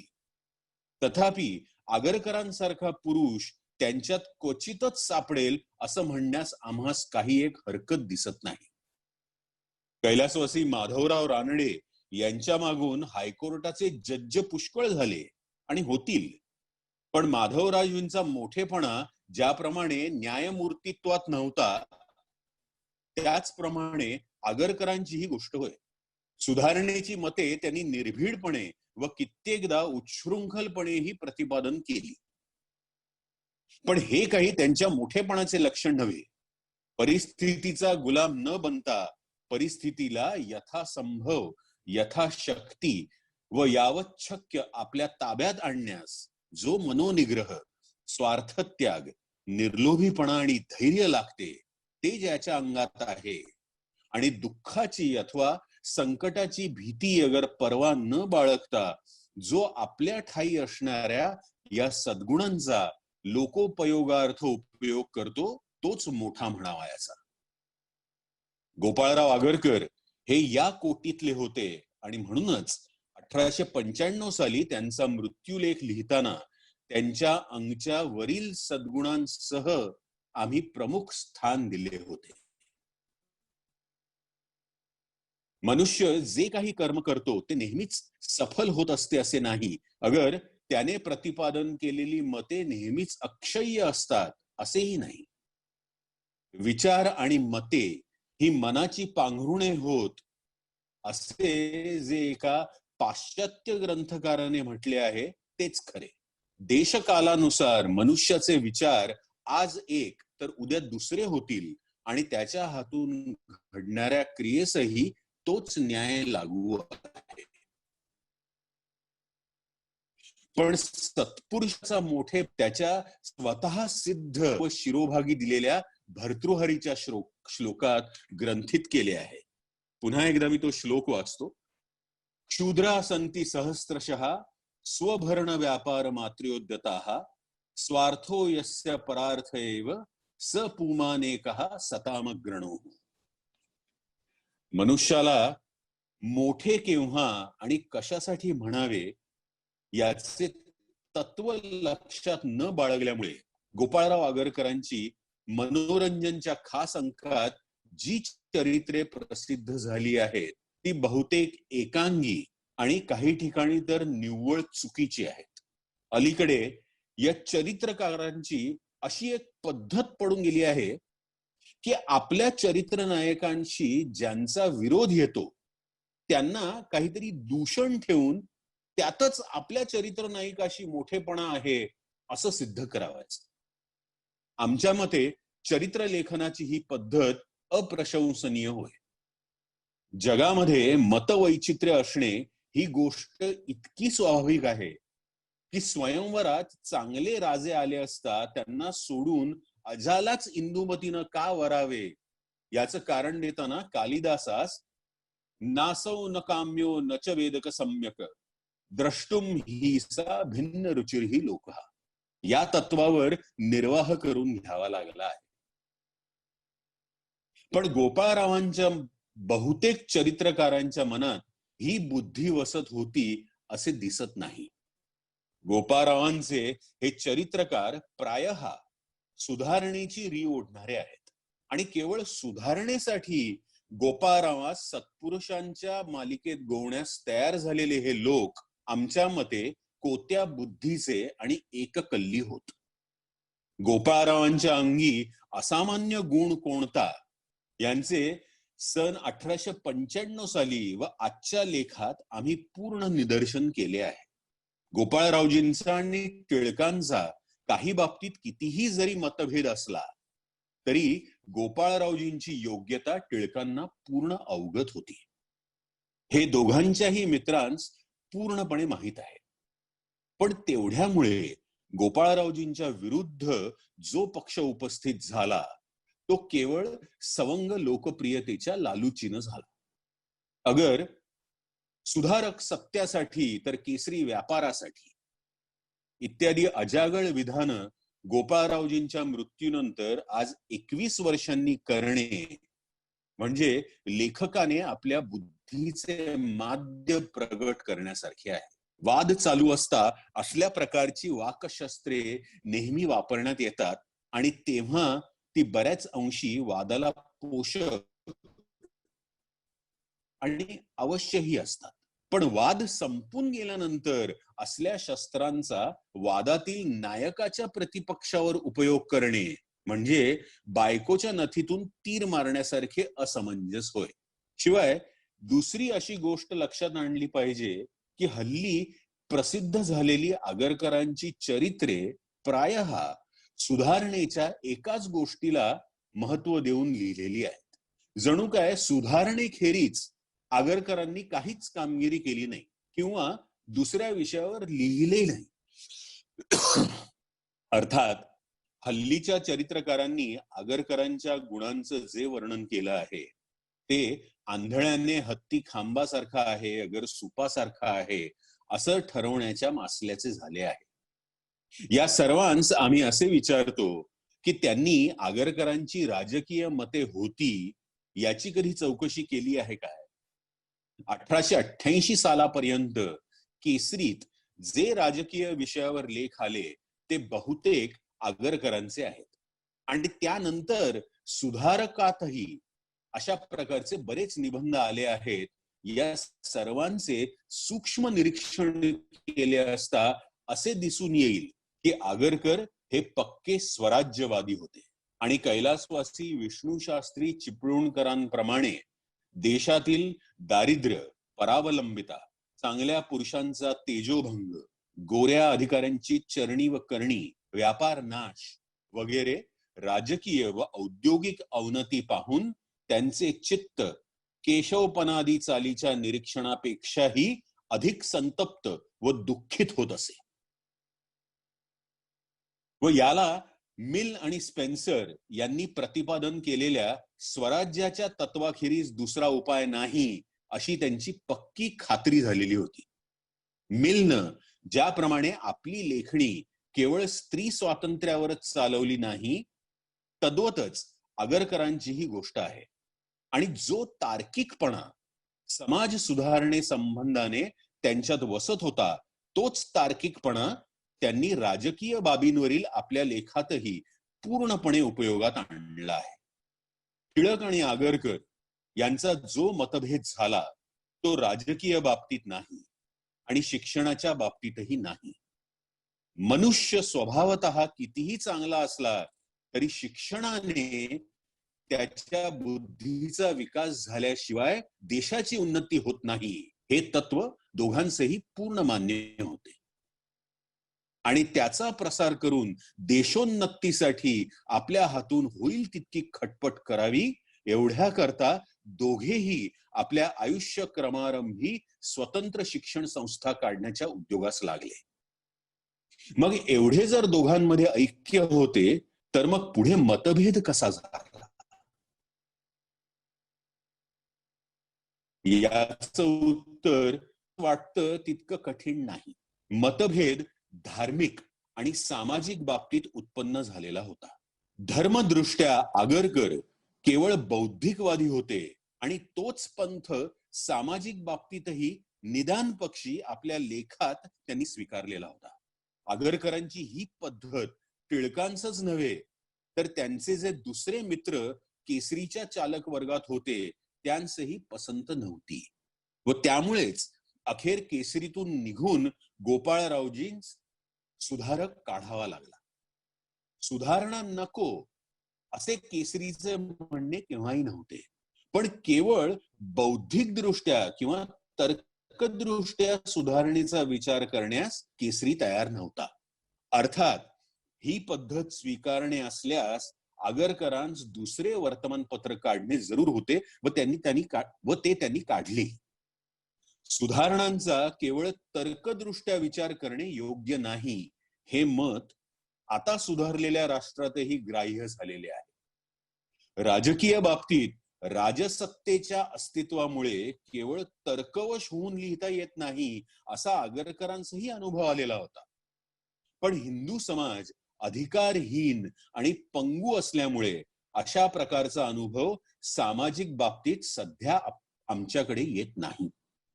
तथापि तेवढ्यामुळे प्राचीन परंपरा, देशकाल किंवा सद्यकालीन सामाजिक परिस्थिती या सोडून केवळ तार्किकरित्या सामाजिक सुधारणेचा विचार करणे युक्त आहे असं सिद्ध होत नाही. समाजावर तार्किक हल्ले करणे म्हणजे केवळ पाडापाडीचे काम करणे होय, ज्याने समाजाची बंधने शिथिल होतात पण नवी मात्र उत्पन्न होत नाहीत. मिल सारख्या तत्ववेत्यासही ही गोष्ट कबूल करावी लागली आहे. आणि कॉन्ट या फ्रेंच ग्रंथकारानं जेव्हा निव्वळ अधिभौतिक पायावर समाज रचना कशी करावी याचं विवेचन केलं, तेव्हा त्यास चातुर्वर्ण्यांसारखीच एक पद्धत पसंत पडून ती अंमलात कशी आणावी याचा त्यानं आपल्या ग्रंथात सांगोपांग विचार केला आहे. मिलला ही पद्धत पसंत पडली नाही, पण अशी पद्धत पाहिजे ही गोष्ट त्याने प्रांजळपणे कबूल केली आहे व या पद्धतीचं विवेचन केल्याबद्दल त्यानं कॉन्टचं अभिनंदन केलं आहे. असो, या विषयाचे समग्र विवेचन करण्याचं हे स्थळ नव्हे. सांगण्याचं तात्पर्य एवढंच की केसरी आणि सुधारक यांच्यात जो मतभेद होता तो तत्वाचा होता आणि तरकटी, माथे फिरू, गावाबाहेरचा किंवा सवंग लोकप्रियतेच्छू इत्यादी वाक्शस्त्रे या वादात मौजेसाठी जरी उपयोगात आलेली असती तरी मुख्य भेद तत्वाचा आहे ही गोष्ट खुद्द आगरकरांच्याही पूर्ण लक्षात आलेली होती. पण सुधारणेचीच ज्यास री ओढावायची त्यास या गोष्टी कशा कळणार? आगरकरांचे तर्कचक्र राजकीय, सामाजिक, शिक्षण विषयक बाबतीत ज्याप्रमाणे एकसारखेच अप्रतिहत चालत होते तसे त्यांच्या सन्मानार्थ जमलेल्या परवाच्या सभेतील फारच थोड्या लोकांचे चालत असे. कोणी स्त्री सुधारणेच्छू तर कोणी प्रार्थना समाजिस्ट, कोणी विधवा विवाहेच्छू तर कोणी एकेश्वरी आणि कोणी सरकारी नोकरीत आयुष्य घालवून थकलेले तर कोणी राष्ट्रीय जेवण करून जातीभेद मोडण्याच्या उद्योगास प्रवृत्त झालेले. अशा सरमिसळ समाजात आगरकरांच्या केवळ सुधारणा तत्वाचा जय जयकार करण्यात यावा यात काही नवल नाही. ज्यांना बाकीच्या बाबतीत पाहावयाच्या नव्हत्या त्यांस सगळा आगरकर नको होता, किंबहुना तो त्यांच्या पचनीही पडला नसता. म्हणून गोपाळरावजींच्या चरित्रापैकी आपणास पचेल तेवढाच भाग घेऊन त्यांनी गोपाळरावांची श्राद्ध तिथी त्यांच्या 21व्या वर्षी साजरी करून घेतली. असो, यात एकांगीपणा आहे हे खरं, पण गोपाळरावजींच्या अंगच्या गुणांचा 21 वर्षांनी का होईना अशा रीतीने मुंबई सारख्या शहरात आदरपूर्वक सन्मान व्हावा ही अत्यंत समाधानाची व आनंदाची गोष्ट होय. आणि त्याबद्दल या समारंभाच्या पुरस्कर्त्यांचे आम्ही मनःपूर्वक अभिनंदन करतो. आज नाही तर उद्या हाच उत्सव अधिक व्यापक होऊन सर्वांग सुंदर होवो व त्यामुळे पुढील पिढीस स्वार्थ त्यागाचे, मानसिक धैर्याचे व चारित्र्याचे इष्ट वळण लागून तद्वारा हा उत्सव देशोन्नतीस कारण होवो अशी आमची मनापासून इच्छा आहे. धन्यवाद. धन्यवाद सचिनजी. एका वेगळ्या विषयावरचा मनोज्ञ असं हे लेखन होतं. यानंतरचा जो अग्रलेख आहे त्याचं शीर्षक आहे पुनश्च हरिओम. प्रमोद पवार यांना मी विनंती करणार आहे. प्रमोद पवार यांनी लोकमान्य टिळकांची भूमिका केली, आपण त्यांना सगळ्यांना ओळखतो. राजद्रोहाच्या खटल्यात शिक्षा झाल्यानंतर टिळक मंडालेच्या तुरुंगातून परत आले आणि त्यानंतर त्यांनी लिहिलेला 4 जुलै 1899 रोजीचा हा अग्रलेख आहे. एखाद्या नेत्याच्या अंगी विजिगीषी वृत्ती कशी असते आणि पुन्हा एकदा नव्यानं पहिल्यापासून सगळी लढाई सुरू करायची, ती करताना थोडंसं मागे वळून पाहायचं आणि मागे वळून पाहताना ज्या ज्या गोष्टी घडल्या त्याचा आदरपूर्वक उल्लेख करत नव्या गोष्टींना सामोरं जायचं. हे करताना टिळक किती भावुक होतात आणि हे भावुक होत असतानाच पुनश्च हरिओम करताना त्यांच्या ठाई असणारा आत्मविश्वास हा या अग्रलेखातून आपल्याला स्पष्टपणे जाणवतो. हा अग्रलेख थोडासा दीर्घ आहे, परंतु अतिशय मननीय, वाचनीय आणि टिळकांच्या व्यक्तिमत्वाचं एक अतिशय वेगळं अपूर्व दर्शन घडवणारा असा हा अग्रलेख आहे. मी प्रमोद पवार यांना विनंती करतो की त्यांनी पुनश्च हरिओम या अग्रलेखाचं वाचन करा. पुनश्च हरिओम. जवळजवळ 2 वर्षांच्या कर्मलोपानंतर पुन्हा स्वाध्यायास सुरुवात करण्यापूर्वी ज्या जगच्चालकाच्या कृपेने आजचा दिवस प्राप्त झाला त्याचे अंतःकरणपूर्वक स्मरण करणे हे आमचे पहिले कर्तव्य आहे. मनुष्य कितीही कर्मवादी असला व मृतपिंडाप्रमाणे आपल्या आयुष्याचा क्रम वाटेल तसा बनवता येत असला तरी, त्याची उमेद असली तरी जगातील पुष्कळ गोष्टी आपल्या हातच्या नसून कोणत्याही कामात यश अगर अपयश येणे हे बऱ्याच प्रसंगी आपल्या हाती नसलेल्या गोष्टीवर अवलंबून असते, हे कोणाचंही कबूल करावे लागेल.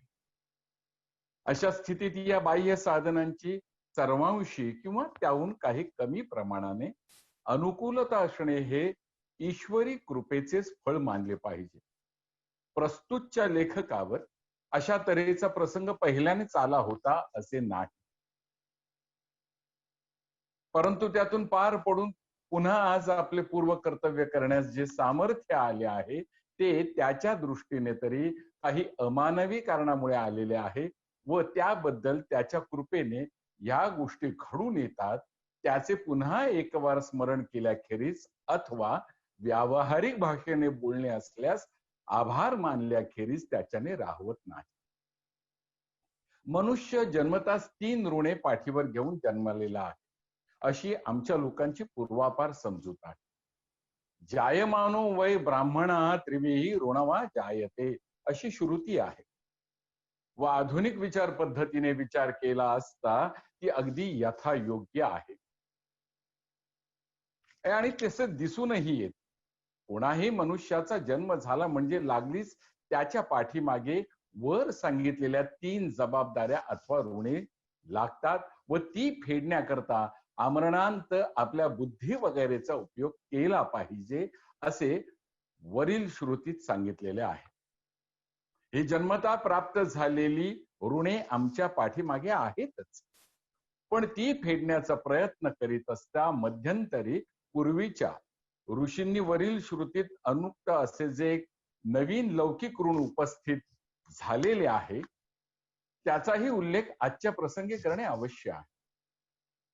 हे ऋण म्हटले म्हणजे केसरीवरील गेल्या संकटाचे वेळी महाराष्ट्रातील अगर मुंबई इलाख्यातीलच नव्हे तर इतर इलाख्यातीलही ठिकठिकाणच्या लोकांनी आपपरभाव अगर दुसरे भेद मनात न आणता अंतःकरणपूर्वक कळकळीने द्रव्यद्वारा किंवा अन्य तऱ्हेने जी केसरीकारास मदत केली त्यापासून उद्भवलेले होय. ज्यावेळी प्रस्तुतच्या लेखकाची तुरुंगातून सुटका झाली तेव्हा ठिकठिकाणी लहान मोठ्या लोकांनी जो उत्सव केला तोही अशा प्रकारचाच होय. हिंदुस्थानातील सर्व लोकांनी अशा रीतीने केलेल्या मदतीबद्दल आणि अभिनंदनाबद्दल, त्यांचे ऋणातून मुक्त होण्याचा शास्त्रीय मार्ग आम्हा जर कोणी दाखवील तर त्याचे आम्ही आभारी. वर सांगितलेल्या ऋणत्रयीतून सुटण्याचे मार्ग सदर श्रुतीतच सांगितलेले आहेत, पण सध्या लौकिक ऋणाचे जे जबरदस्त ओझे आमच्यावर पडलेले आहे त्यातून सुटण्याची आमरणांत यथाशक्ती लोकसेवा करूनही पूर्ण होईल की नाही अशी आशा आहे की नाही याचा आम्हास वानवाच आहे. पुष्कळ ठिकाणावरून याबद्दल आमच्याकडे जे अभिनंदन पत्रे अगर लेख आलेले आहेत त्या सर्वांस व्यक्तिशः जबाब देणे कठीण आहे. तथापि आजच्या प्रसंगी एवढे सांगणे जरूर आहे की 1897-98 साली लोकांमध्ये जी चळवळ झाली तीस जरी केसरीकार एक प्रकारे निमित्तभूत झालेले होते तरी त्याचे श्रेय सर्वांशी सरकारास दिले पाहिजे. प्रस्तुतच्या लेखकाच्या हातून त्यात स्वकर्तव्यापेक्षा जास्त काही घडून आले अशी त्याची कधीही समजूत नव्हती व अद्यापही नाही. कर्तव्याचा मार्ग कित्येक प्रसंगी कठीण असतो खरा, पण तो मार्ग कोणता याबद्दल कधीच शंका नसते व त्या मार्गाचे आक्रमण करीत असता प्रसंग विशेषी चांगल्या ठिकाणीही ठेच लागण्याचा संभव असतो. गेल्याच्या पूर्व साली घडून आलेला प्रकारही अशाच प्रकारचा होता असा आमचा ग्रह आहे. तथापि तेवढ्याने लोकांनी आम्हावर उपकाराचे ओझे करून ठेवलेले आहे, त्यात काही कमीपणा येत नाही. इतकेच नव्हे तर उलट त्याचे महत्व अधिक प्रत्ययास येते. ज्यास केसरीचे किंवा केसरीकारांचे नावही पूर्वी माहीत नव्हते अशा गृहस्थांनी केवळ निरपेक्ष बुद्धीने किती खटपट केली अथवा अगदी अनोळखी गृहस्थही केसरीकारांकरता 50,000ची रक्कम कोर्टात ठेवण्यास किती उत्सुकतेने तयार झाले या गोष्टीचे स्मरण झाल्याबरोबर त्यांच्या उपकृतीचा डोंगर डोळ्यापुढे उभा राहतो. या सर्व गृहस्थांचे उपकार आमच्या हातून फिटणे तर कठीणच आहे, परंतु आम्ही जो आयुष्यक्रम आजपर्यंत अंगीकारलेला आहे त्यातच आम्हास पूर्णपणे बद्ध करून टाकण्यास ते मुख्यत्वे करून कारणीभूत झालेले आहेत एवढेच सांगितले म्हणजे पुरे होईल. दुसरी गोष्ट केसरी पत्र चालवण्यासंबंधीची होईल. केसरीवर किंबहुना पुणे शहरावर जे एक काहूर उसळले होते त्यात केसरीकारच नव्हे तर केसरीही लयास जातो की काय अशी धास्ती पुष्कळास त्यावेळी पडलेली असल्यास त्यात काही नवल नाही. राजद्रोह हा शब्द जरी लहान असला तरी त्याचा महिमा मोठा आहे व गणेश चतुर्थीच्या चंद्र निरीक्षणाने जरी या गुन्ह्याचा आरोप कोणावर आलेला असला तरी देखील त्याचे परिणाम पुष्कळ अनिष्टकारक होण्याचा संभव असते. हे सर्व परिणाम जर केसरीस भोगावे लागले असते तर हरे रध्यद्वारे शिव शिव शिवानाम कलकलाहा अशी स्थिती यापूर्वी केव्हाच येऊन ठेपली असती. ही स्थिती न येण्यास जे गृहस्थ कारणीभूत झाले त्यात मुख्यत्वे करून आमचे मित्र राजमान्य राजश्री नरसिंह चिंतामण केळकर, राजमान्य राजश्री कृष्णाजी प्रभाकर खाडीलकर व आमचे मुंबईचे बातमीदार अनंत हे होत. या गृहस्थांनी आमच्या गैरहजेरीत केसरीची व तद्वारा महाराष्ट्राची जी सेवा केली किंबहुना त्यास जीवित संशयापासून बचावले त्याचबद्दल त्यांचे आभार मानावे तितके थोडेच आहेत. ही सेवा कोणत्या प्रकारे घडली हे वाचकास पूर्णपणे माहीत आहेच. सांधा जितका बेमालूम जडेल किंबहुना सांधा केला आहे की नाही याचीच परीक्षकास भ्रांती पडेल तेव्हाच त्यात सांधा लावणाराचे कसब दृष्टीस येते. तशा प्रकारचा बेमालूम सांधा वरील गृहस्थांनी जडवला होता हे केसरीच्या वाचकांस कळून आलेलेच असेल. राजमान्य राजश्री खाडीलकर यांचे नाव जबाबदार प्रकाशकात जरी दाखल केलेले नव्हते तरी केसरीतील बहुतेक एडिटोरियल लेख त्यांच्याच हातचे होते हे येथे सांगणे जरूर आहे. धैर्याने पुढे होऊन अशा रीतीने मदत करणारी अनंत मित्रमंडळी तयार असता व लोकांचे वर सांगितल्याप्रमाणे पूर्णपणे सहाय्य असता केसरीस कशाची भीती न वाटता तो सदैव आपल्या कर्तव्यात जागृत राहिल्यास त्यात काहीही नवल नाही. किंबहुना अशा रीतीने वर्तन ठेवणे हेच त्याचे कर्तव्य आहे असे म्हटले तरी चालेल. आमच्या व्यवसाय बंधूंपैकी बहुतेक सर्वांनी व विशेषतः पर इलाख्यात असूनही अमृत बाजार आणि हिंदू यांनी अथवा मुंबईतील चॅम्पियन वगैरे पत्रकारांनी जो आमच्याबद्दल प्रेमभाव व कळकळ दाखवली त्याबद्दलही फिरून येथे मनपूर्वक त्यांचे आभार मानले पाहिजे. कलकत्त्यातील व मद्रास येथील चळवळीचे काय, पण एकंदर त्यावेळी झालेल्या चळवळींपैकी बऱ्याच भागाचे श्रेय पत्रिकाकार व हिंदू करते यास दिले पाहिजे. मुदतीपूर्वी अटकेतून मुक्तता करण्यास प्रथमतः कोण प्रवर्तक झाले याचाही पहिल्याने जरा संशय होता, पण आता ही गोष्ट मुख्यत्वे करून प्रोफेसर मॅक्समिलर सारख्यांच्या निरपेक्ष प्रयत्नाने घडून आली हेही येथे नमूद करणे अवश्य आहे. थोर पुरुषांचा स्नेह निमित्त सव्यपेक्षा असत नाही असे जे भवभूतीने म्हटले आहे ते वरील उदाहरणावरून चांगले व्यक्त होते. असो, वर सांगितल्याप्रमाणे स्वाध्यायास सुरुवात करण्यापूर्वी दुसरेही एक काम करणे अवश्य आहे. गेल्या 2 सालात ज्या ज्या गोष्टी घडून आल्या त्यांचा वेळोवेळी केसरीत उल्लेख केलेलाच आहे. तथापि त्यांचा आम्ही अंगीकारलेल्या क्रमावर कितपत परिणाम होणार आहे हे पाहण्याकरता थोडेसे सिंहावलोकन करून मग पुढील मार्गक्रमण्यास लागावे हे चांगले. तशात अशा रीतीने सिंहावलोकन करण्यास सध्याची स्थिती ही अनुकूल आहे. पुण्याचे वातावरण हल्ली बरेच स्वच्छ झालेले आहे.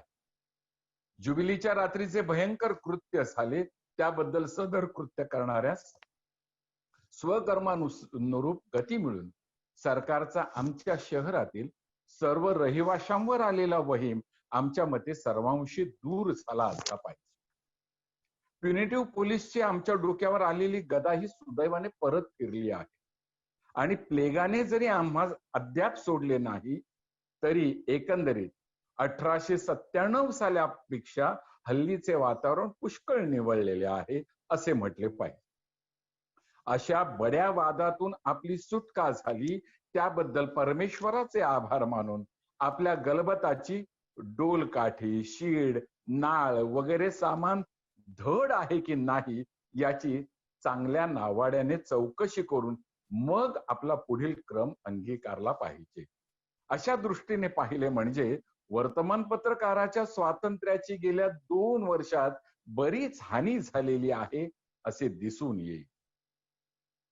शाळा खात्यातील मास्तरांवर जाईल साहेबांनी पाखडलेली आग, सरकारची ग्रँड सीन एड घेऊन शाळा चालवणाऱ्यास राजकीय चळवळीत पडण्यास मनाई व पिनल कोड व क्रिमिनल प्रोसिजर यात केलेली सुधारणा व ती अंमलात आणण्याकरता पोलीस अधिकारी आणि मॅजिस्ट्रेट यांनी स्वीकारलेली काकदृष्टी वगैरे गोष्टी मनात आणल्या म्हणजे आमच्या गलबतावरील अथवा एकंदर वर्तमान पत्रकर्त्यांच्या गलबतावरील डोलकाठी वगैरे सामानासच काही इजा झाली इतकेच नव्हे तर आमचे काही खलाशीही आम्हाला पुन्हा न मिळेसे झाले आहेत असे दृष्टीस येईल.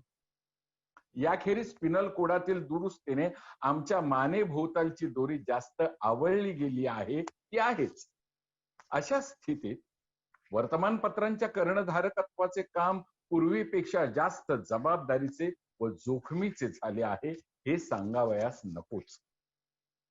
यातून आमचे गलबत सुरक्षितपणे कसे नेता येईल याबद्दल आम्हासही बरीच चिंता आहे. तथापि होता होईल तोपर्यंत कायदेशीर रीतीने आपले काम बजावण्याचा जो आमचा पूर्वीचा संकल्प आहे तो कायम असल्यामुळे याही प्रसंगातून पार पडण्याचे धैर्य परमेश्वराच्या कृपेने आमच्या अंगी येईल अशी आम्हास उमेद आहे.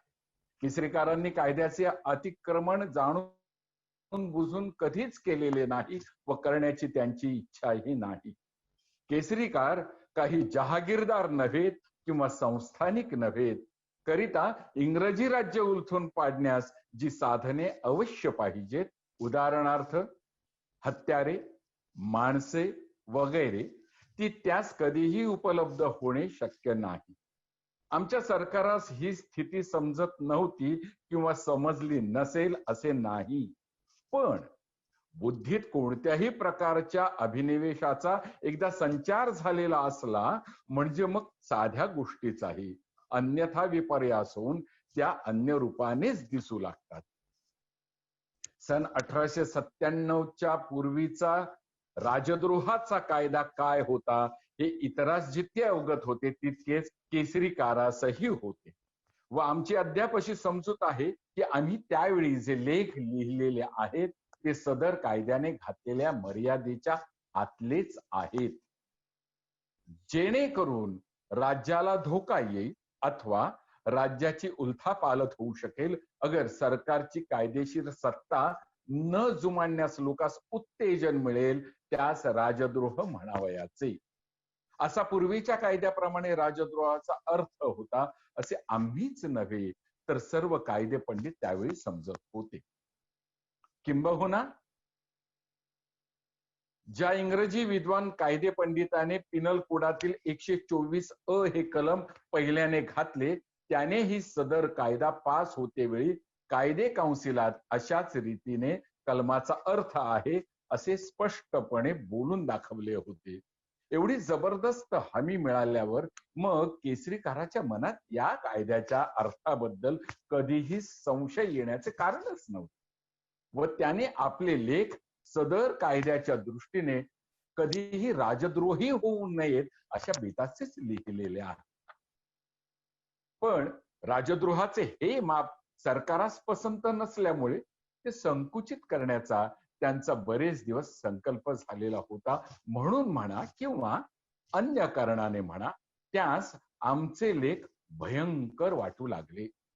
इतके झाले तरी आमची अशी समजूत होती की कायद्यात असलेले राजद्रोहाचे माप जर बदलावयाचे असेल तर ते नवा कायदा करून बदलतील आणि त्यानंतर आमच्या विचारांस कोणते स्वरूप द्यावयाचे याचा आपणास विचार करता येईल. परंतु ही आमची आशा व्यर्थ झाली. इंग्रजी राज्य पद्धतीप्रमाणे कायदा बदलण्याच्या 2 तऱ्हा आहेत. एक, कायदे काउन्सिलात नवे बिल आणून पूर्वीचा कायदा रद्द करून नवा कायदा करावयाचा आणि दुसरी, प्रमुख न्यायाधीशाकडून प्रचलित असलेल्या कायद्याचाच निराळा अर्थ करून घ्यावयाचा. या 2 तऱ्हांपैकी पहिल्या रीतीने कायद्यात फेरफार झाला असता तो फेरफार जेव्हा होईल त्या दिवसापासून पुढे अंमलात येत असतो. परंतु दुसऱ्या रीतीने फेरफार झाला असता तो फेरफार करणाऱ्या जज्जापुढे जो खटला असतो त्यासच तो पहिल्याने लागू होऊन निदान एक तरी कायद्याचा बळी अशा वेळी न्यायदेवतेस द्यावा लागत असतो. हे तत्व कायद्याचा अभ्यास करणाऱ्या सर्व लोकांस माहीत आहे.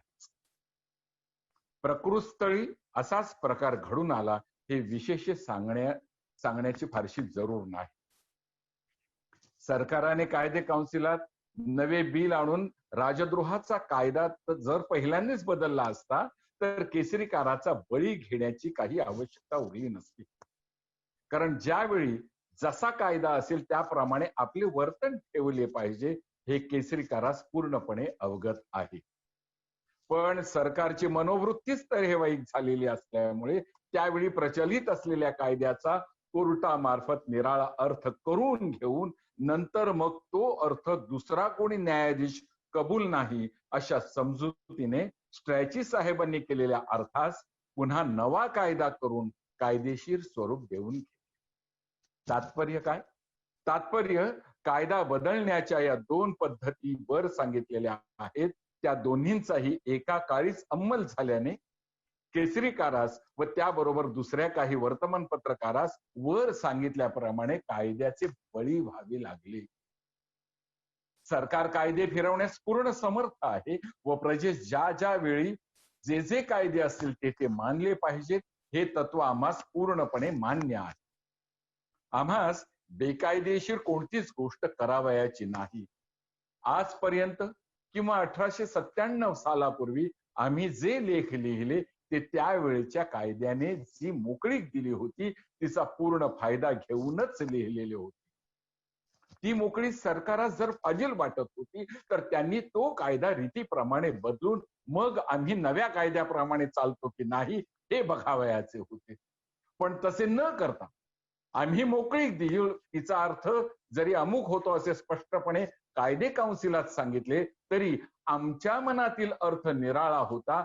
अशा सबबीवर पूर्वीच्या कायद्याप्रमाणे चालणाऱ्या माणसास एकदम खड्ड्यात घालण्याचा अपूर्व मार्ग सरकारने स्वीकारला. आमच्या हातात शस्त्रे नाहीत व ती घेण्याचेही आमचे मनात नाही. परंतु सरकारने जी मोकळीक दिली असेल तिचाच पूर्ण उपयोग करून आमचे सार्वजनिक कर्तव्य बजावण्याचा आमचा इरादा आहे.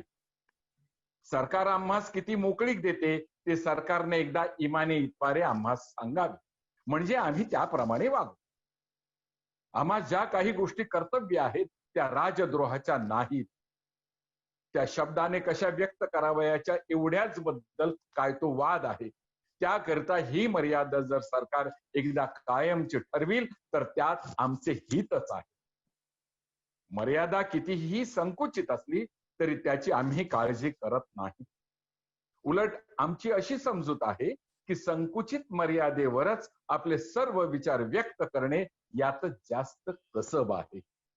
मैदानावर कसरत करण्यापेक्षा बाटल्यांवर टेबल ठेवून त्यावर कसरत करणारची करामत जास्त आहे हे सर्वत्रास माहीत आहेच. व तोच न्याय प्रकृत स्थळीही लागू आहे. सरकारने मात्र आपली मर्यादा काय ती निश्चित ठरवावी व ती पुन्हा फेरबदल करणे असल्यास कायद्याने करावा, बळी देऊन करू नये एवढीच काय ती आमची सरकारास विनंती आहे. कायदेशीर मोकळीकीची एकदा इयत्ता ठरली म्हणजे त्या इयत्तेत वागण्यास आम्ही तयार आहोत. त्या इयत्तेचा जितका फायदा घेता येईल तितका घेण्यास मात्र आम्ही कधीही कचरणार नाही. किंबहुना तसा फायदा घेणे हे आमचे एक प्रकारे कर्तव्यच आहे असे आम्ही समजतो. हल्लीच्या कायद्या संबंधाने जे 2 विचार येथे सुचले ते येथे दाखल केले आहेत. परंतु तेवढ्यानेच सध्याच्या वस्तुस्थितीचे व साधन सामुग्रीचे परीक्षण पूर्ण झालेले नाही. मागे सांगितलेल्या दृष्टांताप्रमाणे नौकेच्या कर्णधारास वायूची गती ज्याप्रमाणे लक्षात धरावी लागते त्याप्रमाणेच नौकेची स्थितीही लक्षात धरली पाहिजे. सन 1897 साली जुबिलीच्या दिवशी झालेल्या खुनामुळे सरकारचे डोके ठिकाणावर नव्हते हे तर खरेच, पण बुजऱ्या बैलास किंवा माजलेल्या हत्तीस छू म्हणणारा कोणीतरी गृहस्थ असल्याखेरीज त्याची मुसंडी एखाद्या विशिष्ट व्यक्तीकडे किंवा पदार्थाकडे वळत नाही असा सामान्य सिद्धांत आहे. याप्रमाणे पाहिले म्हणजे सरकारची वक्र दृष्टी 1897 साली काही वर्तमानपत्रकर्त्याकडेच लागण्यास कोणीतरी मध्यंतरी आगीत तेल ओतणारे गृहस्थ कारणीभूत झाले असावेत असे वाटणे स्वाभाविक आहे. व त्याप्रमाणे स्थिती आहे असे आम्हास मोठ्या दुःखाने म्हणावे लागते. पुण्यात ज्यावेळी मॉडरेशनचे नवीन पॉलिटिकल स्कूल निघाले त्यावेळी याचे पर्यवसान अशा प्रकारे होईल अशी आम्हास वाटलेली धास्ती आम्ही प्रदर्शित केलेली होती. व त्यावेळेच्या आमच्या लेखाबद्दल कित्येकांनी आम्हास नावेही ठेवली होती. नावे ठेवली असतील परंतु होणारी गोष्ट काही चुकत नाही असे जे म्हणतात ते काही खोटे नव्हे. एका हिंदूने किंवा नेटिव्हाने त्याचा आणि दुसऱ्याचा काही बाबतीत मतभेद असला म्हणून आपल्या प्रतिपक्षाच्या लेखाचा विपर्यास करून त्यास मतभेद असला म्हणून प्रतिपक्षाच्या लेखाचा विपर्यास करून त्यास राजद्रोही ठरवण्याचा प्रयत्न करणे व तो खड्ड्यात पडला म्हणजे आनंद मानणे यासारखे अश्लाघ्यपणाचे दुसरे कृत्य नाही असे आम्ही समजतो. ही असली मंडळी फारच थोडी किंबहुना हाताच्या बोटावर मोजण्या इतकी थोडी आहेत हे एक सुदैवच आहे. पण तशी मंडळी आहेत व ती या धंद्यास प्रवृत्त झालेली आहेत याबद्दल आम्हास बिलकुल शंका राहिलेली नाही व म्हणूनच आजच्या प्रसंगी मुद्दाम त्यांचा उल्लेख केलेला आहे. सरकारापेक्षा याच मंडळींची आम्हास जास्त काळजी घेतली पाहिजे, कारण आम्ही ज्या भाषेत लिहितो त्या भाषेचे मर्म अथवा लिहिणारांचे हृदगत सरकारास कधीही पूर्णपणे अवगत होण्याचे साधन नसल्यामुळे या चहाडबुचके मंडळीस अथवा क्लबास आपले घरबुडवेपणाचे व्यापार सुरू ठेवण्यास चांगली सवलत मिळालेली आहे. या मंडळींनी लोकांचे आजपर्यंत बरेच नुकसान केलेले आहे व पुढेही तोच क्रम चालू ठेवण्याचा त्यांचा इरादा दिसतो. करिता वेळीच सावध राहून त्यांचा होईल तितका प्रतिकार करावा अशी आमची सर्वत्र सूचना आहे. उघड शत्रू पुरवेल, पण अशा रीतीचे लोक त्याच्याही पेक्षा भयंकर आहेत हे आम्ही सांगावयास नकोच. पुण्यात खून झाल्याबरोबर त्याचा कोणत्या तरी विशिष्ट वर्तमानपत्रातील लेखांशी संबंध जोडण्याची कल्पना केवळ सरकारच्याच डोक्यातून निघालेली असेल असे आम्ही समजत नाही. कसेही असो, एवढी गोष्ट मोठी समाधानकारक आहे की खटला चालते वेळी किंवा त्यानंतर कित्येक महिनेपर्यंत केसरीकार अटकेत असताना होईल तितकी बारीक चौकशी करूनही सदर खुनांचा केसरीतील लेखांशी प्रत्यक्ष किंवा परोक्ष संबंध जोडता आला नाही.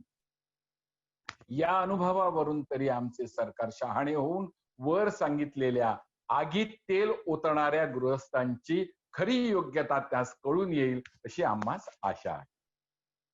उगीच राजद्रोह येथे आहे, तेथे आहे, अमुक शाळेत आहे, पुण्यातील पोरात आहे अथवा शिवाजी उत्सवात आहे अशा रीतीने वेड्यासारखे धुंडाळीत बसण्यात काहीही अर्थ नाही. अशी आमचीच काय, पण ज्यास हल्लीच्या वस्तुस्थितीचे थोडे बहुत शिक्षण मिळालेले आहे त्याची पूर्ण खात्री झालेली आहे. व या शशविषाण प्राप्त्यर्थ कोणीही उद्योग करण्यास प्रवृत्त व्हावयाचे नाही. सरकारचा जर या संबंधाने निराळा समज झालेला असला तर तो चुकीचा आहे. प्लेगच्या अनिवार्य जुलुमामुळे काही लोक घोर कृत्य करण्यास प्रवृत्त झाले. प्लेगच्या अनिवार्य जुलमामुळे काही लोक घोर कृत्य करण्यास प्रवृत्त झाले आहेत. हा दोष हल्लीच्या शिक्षणाचा किंवा विशिष्ट शहरातील चळवळीचा नाही. हे पुण्याखेरीज इतर ठिकाणी जे प्लेगमुळे दंगे धोपे व खून झाले त्यावरून स्पष्ट सिद्ध झालेले आहे. एका साहेबाचा खून झाल्याने इंग्रजी राज्याचे केसा इतकेही वाकडे होत नाही हे न समजण्या इतके मूर्ख लोक पुण्यात आहेत असे आम्हास वाटत नाही. हे न समजण्या इतके मूर्ख लोक पुण्यात आहेत असे आम्हास वाटत नाही. प्लेग सारख्या विशिष्ट काली काही पुंडाई होणे हे समाजाची एकंदर स्थिती लक्षात घेता काही विलक्षण नाही. ही गोष्ट प्लेगच्या पूर्वीही सरकारच्या लक्षात होती, परंतु प्रसंगाच्या वेळी ती जितकी त्यांच्या ध्यानी राहावी तितकी राहिली नाही हे आमचे दुर्दैव आहे. असो, झालेल्या गोष्टी पुन्हा परत घेता येत नाहीत करिता त्याबद्दल विशेष चर्चा करण्याऐवजी पुढच्या क्रमाकडेच आपणास लक्ष दिले पाहिजे. सध्या पुण्याची स्थिती काय आहे याचे थोडक्यात वर निदर्शन केलेलेच आहे. सरकारने धारण केलेल्या उग्र स्वरूपामुळे आणि प्लेगच्या धामधुमीने आमच्या शहरातील बहुतेक चळवळी स्तिमित झालेल्या आहेत. या थंडावलेल्या संस्थास पुन्हा उभारा आणून आपले काम अव्याहत चालू ठेवणे हे प्रत्येकाचे कर्तव्य कर्म आहे. परंतु हे काम हल्ली जी दुही आहे ती मोडल्याखेरीज कधीच तडीस जावयाचे नाही. सुधारक गैरसुधारक या सामाजिक भेदापासून मॉडरेशन उर्फ नेमस्तपणा आणि एक्स्ट्रॉम अथवा जहाल जाणारे हा जो भेद करण्याचा कित्येकाने प्रयत्न केला होता त्याची गेल्या 2 वर्षात काय वाट लागली हे दोन्ही पक्षांनी लक्षात आणावे. आम्ही आपसात एकमेकास मोर आणि डोंकावळ्याची उपमा देऊन एकमेकांचा कितीही उपहास केला तरी गरुड पक्षी जरूर लागेल तेव्हा दोघांसही एकसारखीच थप्पड देण्यास तयार असतो. हे गेल्या 2 वर्षांच्या अनुभवावरून जर आपल्या अद्याप लक्षात आले नाही तर आमच्या बुद्धीच्या तीव्रतेची कमाल झाली असे म्हटले पाहिजे. खटला होणे हेच काय ते एक जहालपणाचे लक्षण असे जर कोणी म्हणावयाचे असेल तर त्यास उत्तर एवढेच आहे की त्यावेळी आपणास नेमस्त बनवणाऱ्या कित्येक व्यक्तींवर व पत्रांवर केसरीकर्त्याप्रमाणेच खटले झाले असते, पण ते न होण्याचे कारण मात्र वेगळे होते. आम्ही आपल्याला मॉडरेनिस्ट म्हटल्याने सरकारच्या दृष्टीने मॉडरेशनिस्ट होत नसतो. हे जाईल साहेबांनी काढलेल्या सर्क्युलरावरून उघड होत आहे. इंग्रजी राज्यात सरकारकडून प्रजेस जे हक्क मिळाले पाहिजेत त्याबद्दल कोणाचाच मतभेद नाही. हे हक्क कोणते हे लोकांना समजावून देण्याची व त्याप्रमाणे त्या सरकारास मागणी करण्यास सांगण्याची ही आवश्यकता आहे. याबद्दलही मतभेद नाही. इतके झाल्यावर नेमस्तपणा आणि जहालपणा तो कशात राहणार? बोलण्याची आणि लिहिण्याची जी इयत्ता कायद्याने ठरली जाईल ती दोघांसही मान्य केली पाहिजे.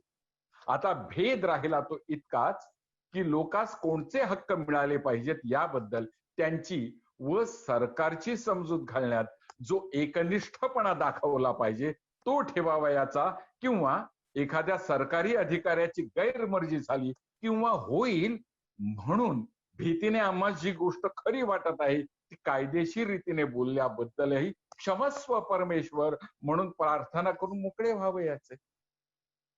सरकारने आम्हास बोलण्याची व लिहिण्याची जी मोकळीक दिली आहे ती त्यास जास्त वाटल्यास ते केव्हाही कमी करण्यास समर्थ आहे.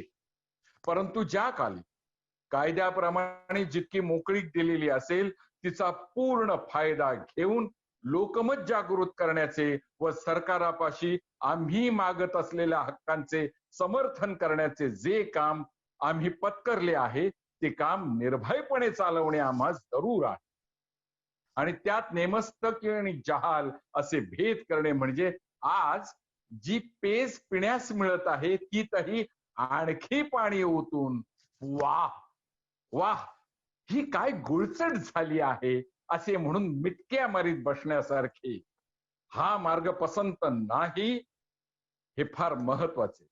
केसरीकारांचे मत जात्याच अशा मार्गाकडे प्रवृत्त झालेले नसल्यामुळे त्यास हा मार्ग पसंत नाही हे सांगावयास नकोच.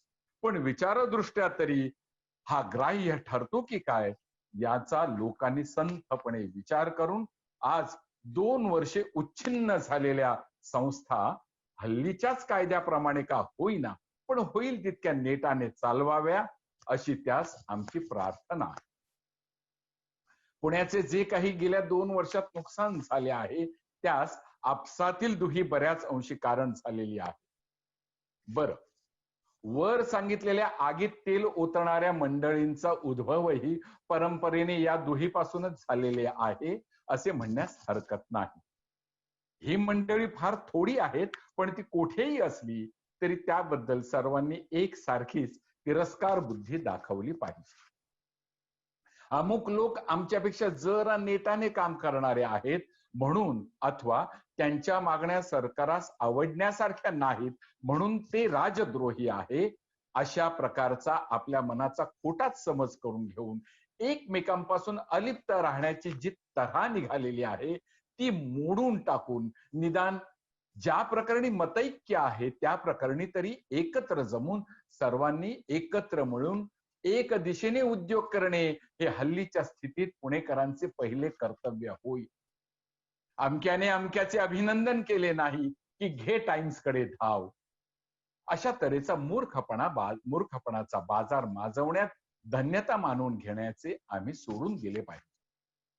कोणीही सुशिक्षित मनुष्य इंग्रजी राज्य उलथण्याचा किंवा रक्तस्राव करण्याच्या बेतात सामील असू शकणार नाही हे पक्के लक्षात ठेवून कोणाबद्दल जर आपला तसा समज होत असला तर ते आपल्या अज्ञानाचे फल आहे अशी मनाची प्रवृत्ती ठेवून तो गैरसमज दूर करून घेतला पाहिजे.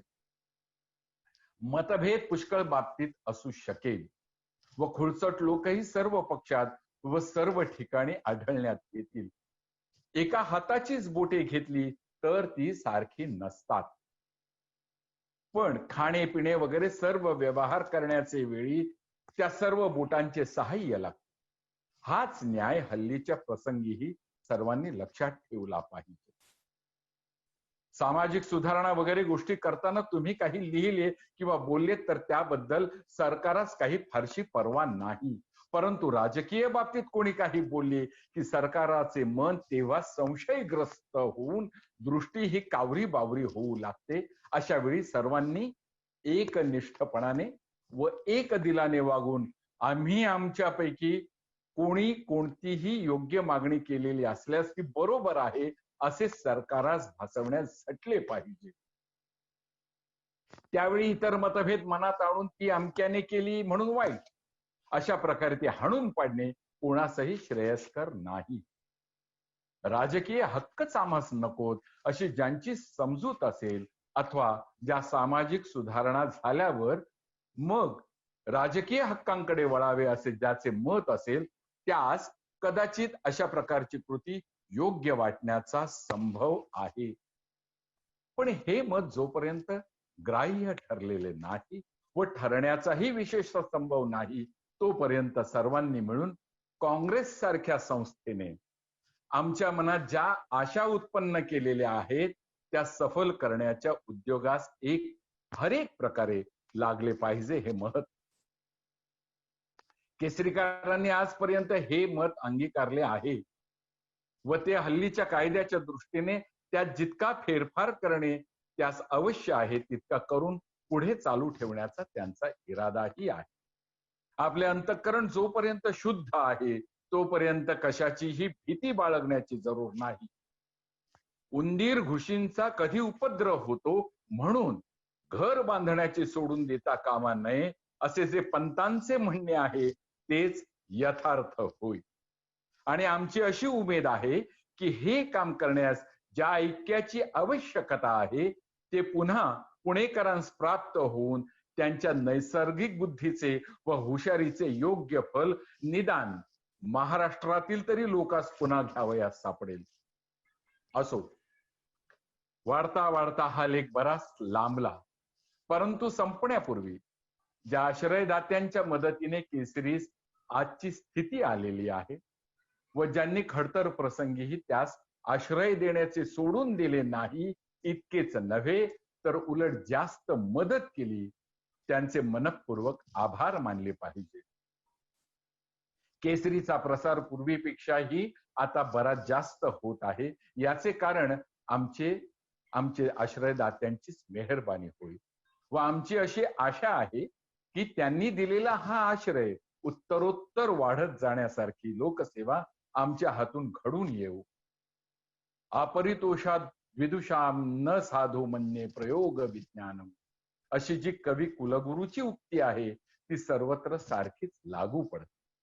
आणि तशा दृष्टीने पाहिले म्हणजे आम्ही केलेली सेवा लोकांनी मानून घेतली हेच काय ते आम्हास मुख्य समाधान आहे व त्यांनी दिलेल्या आश्रयाबद्दल आम्ही त्यांचे फार आभारी आहोत.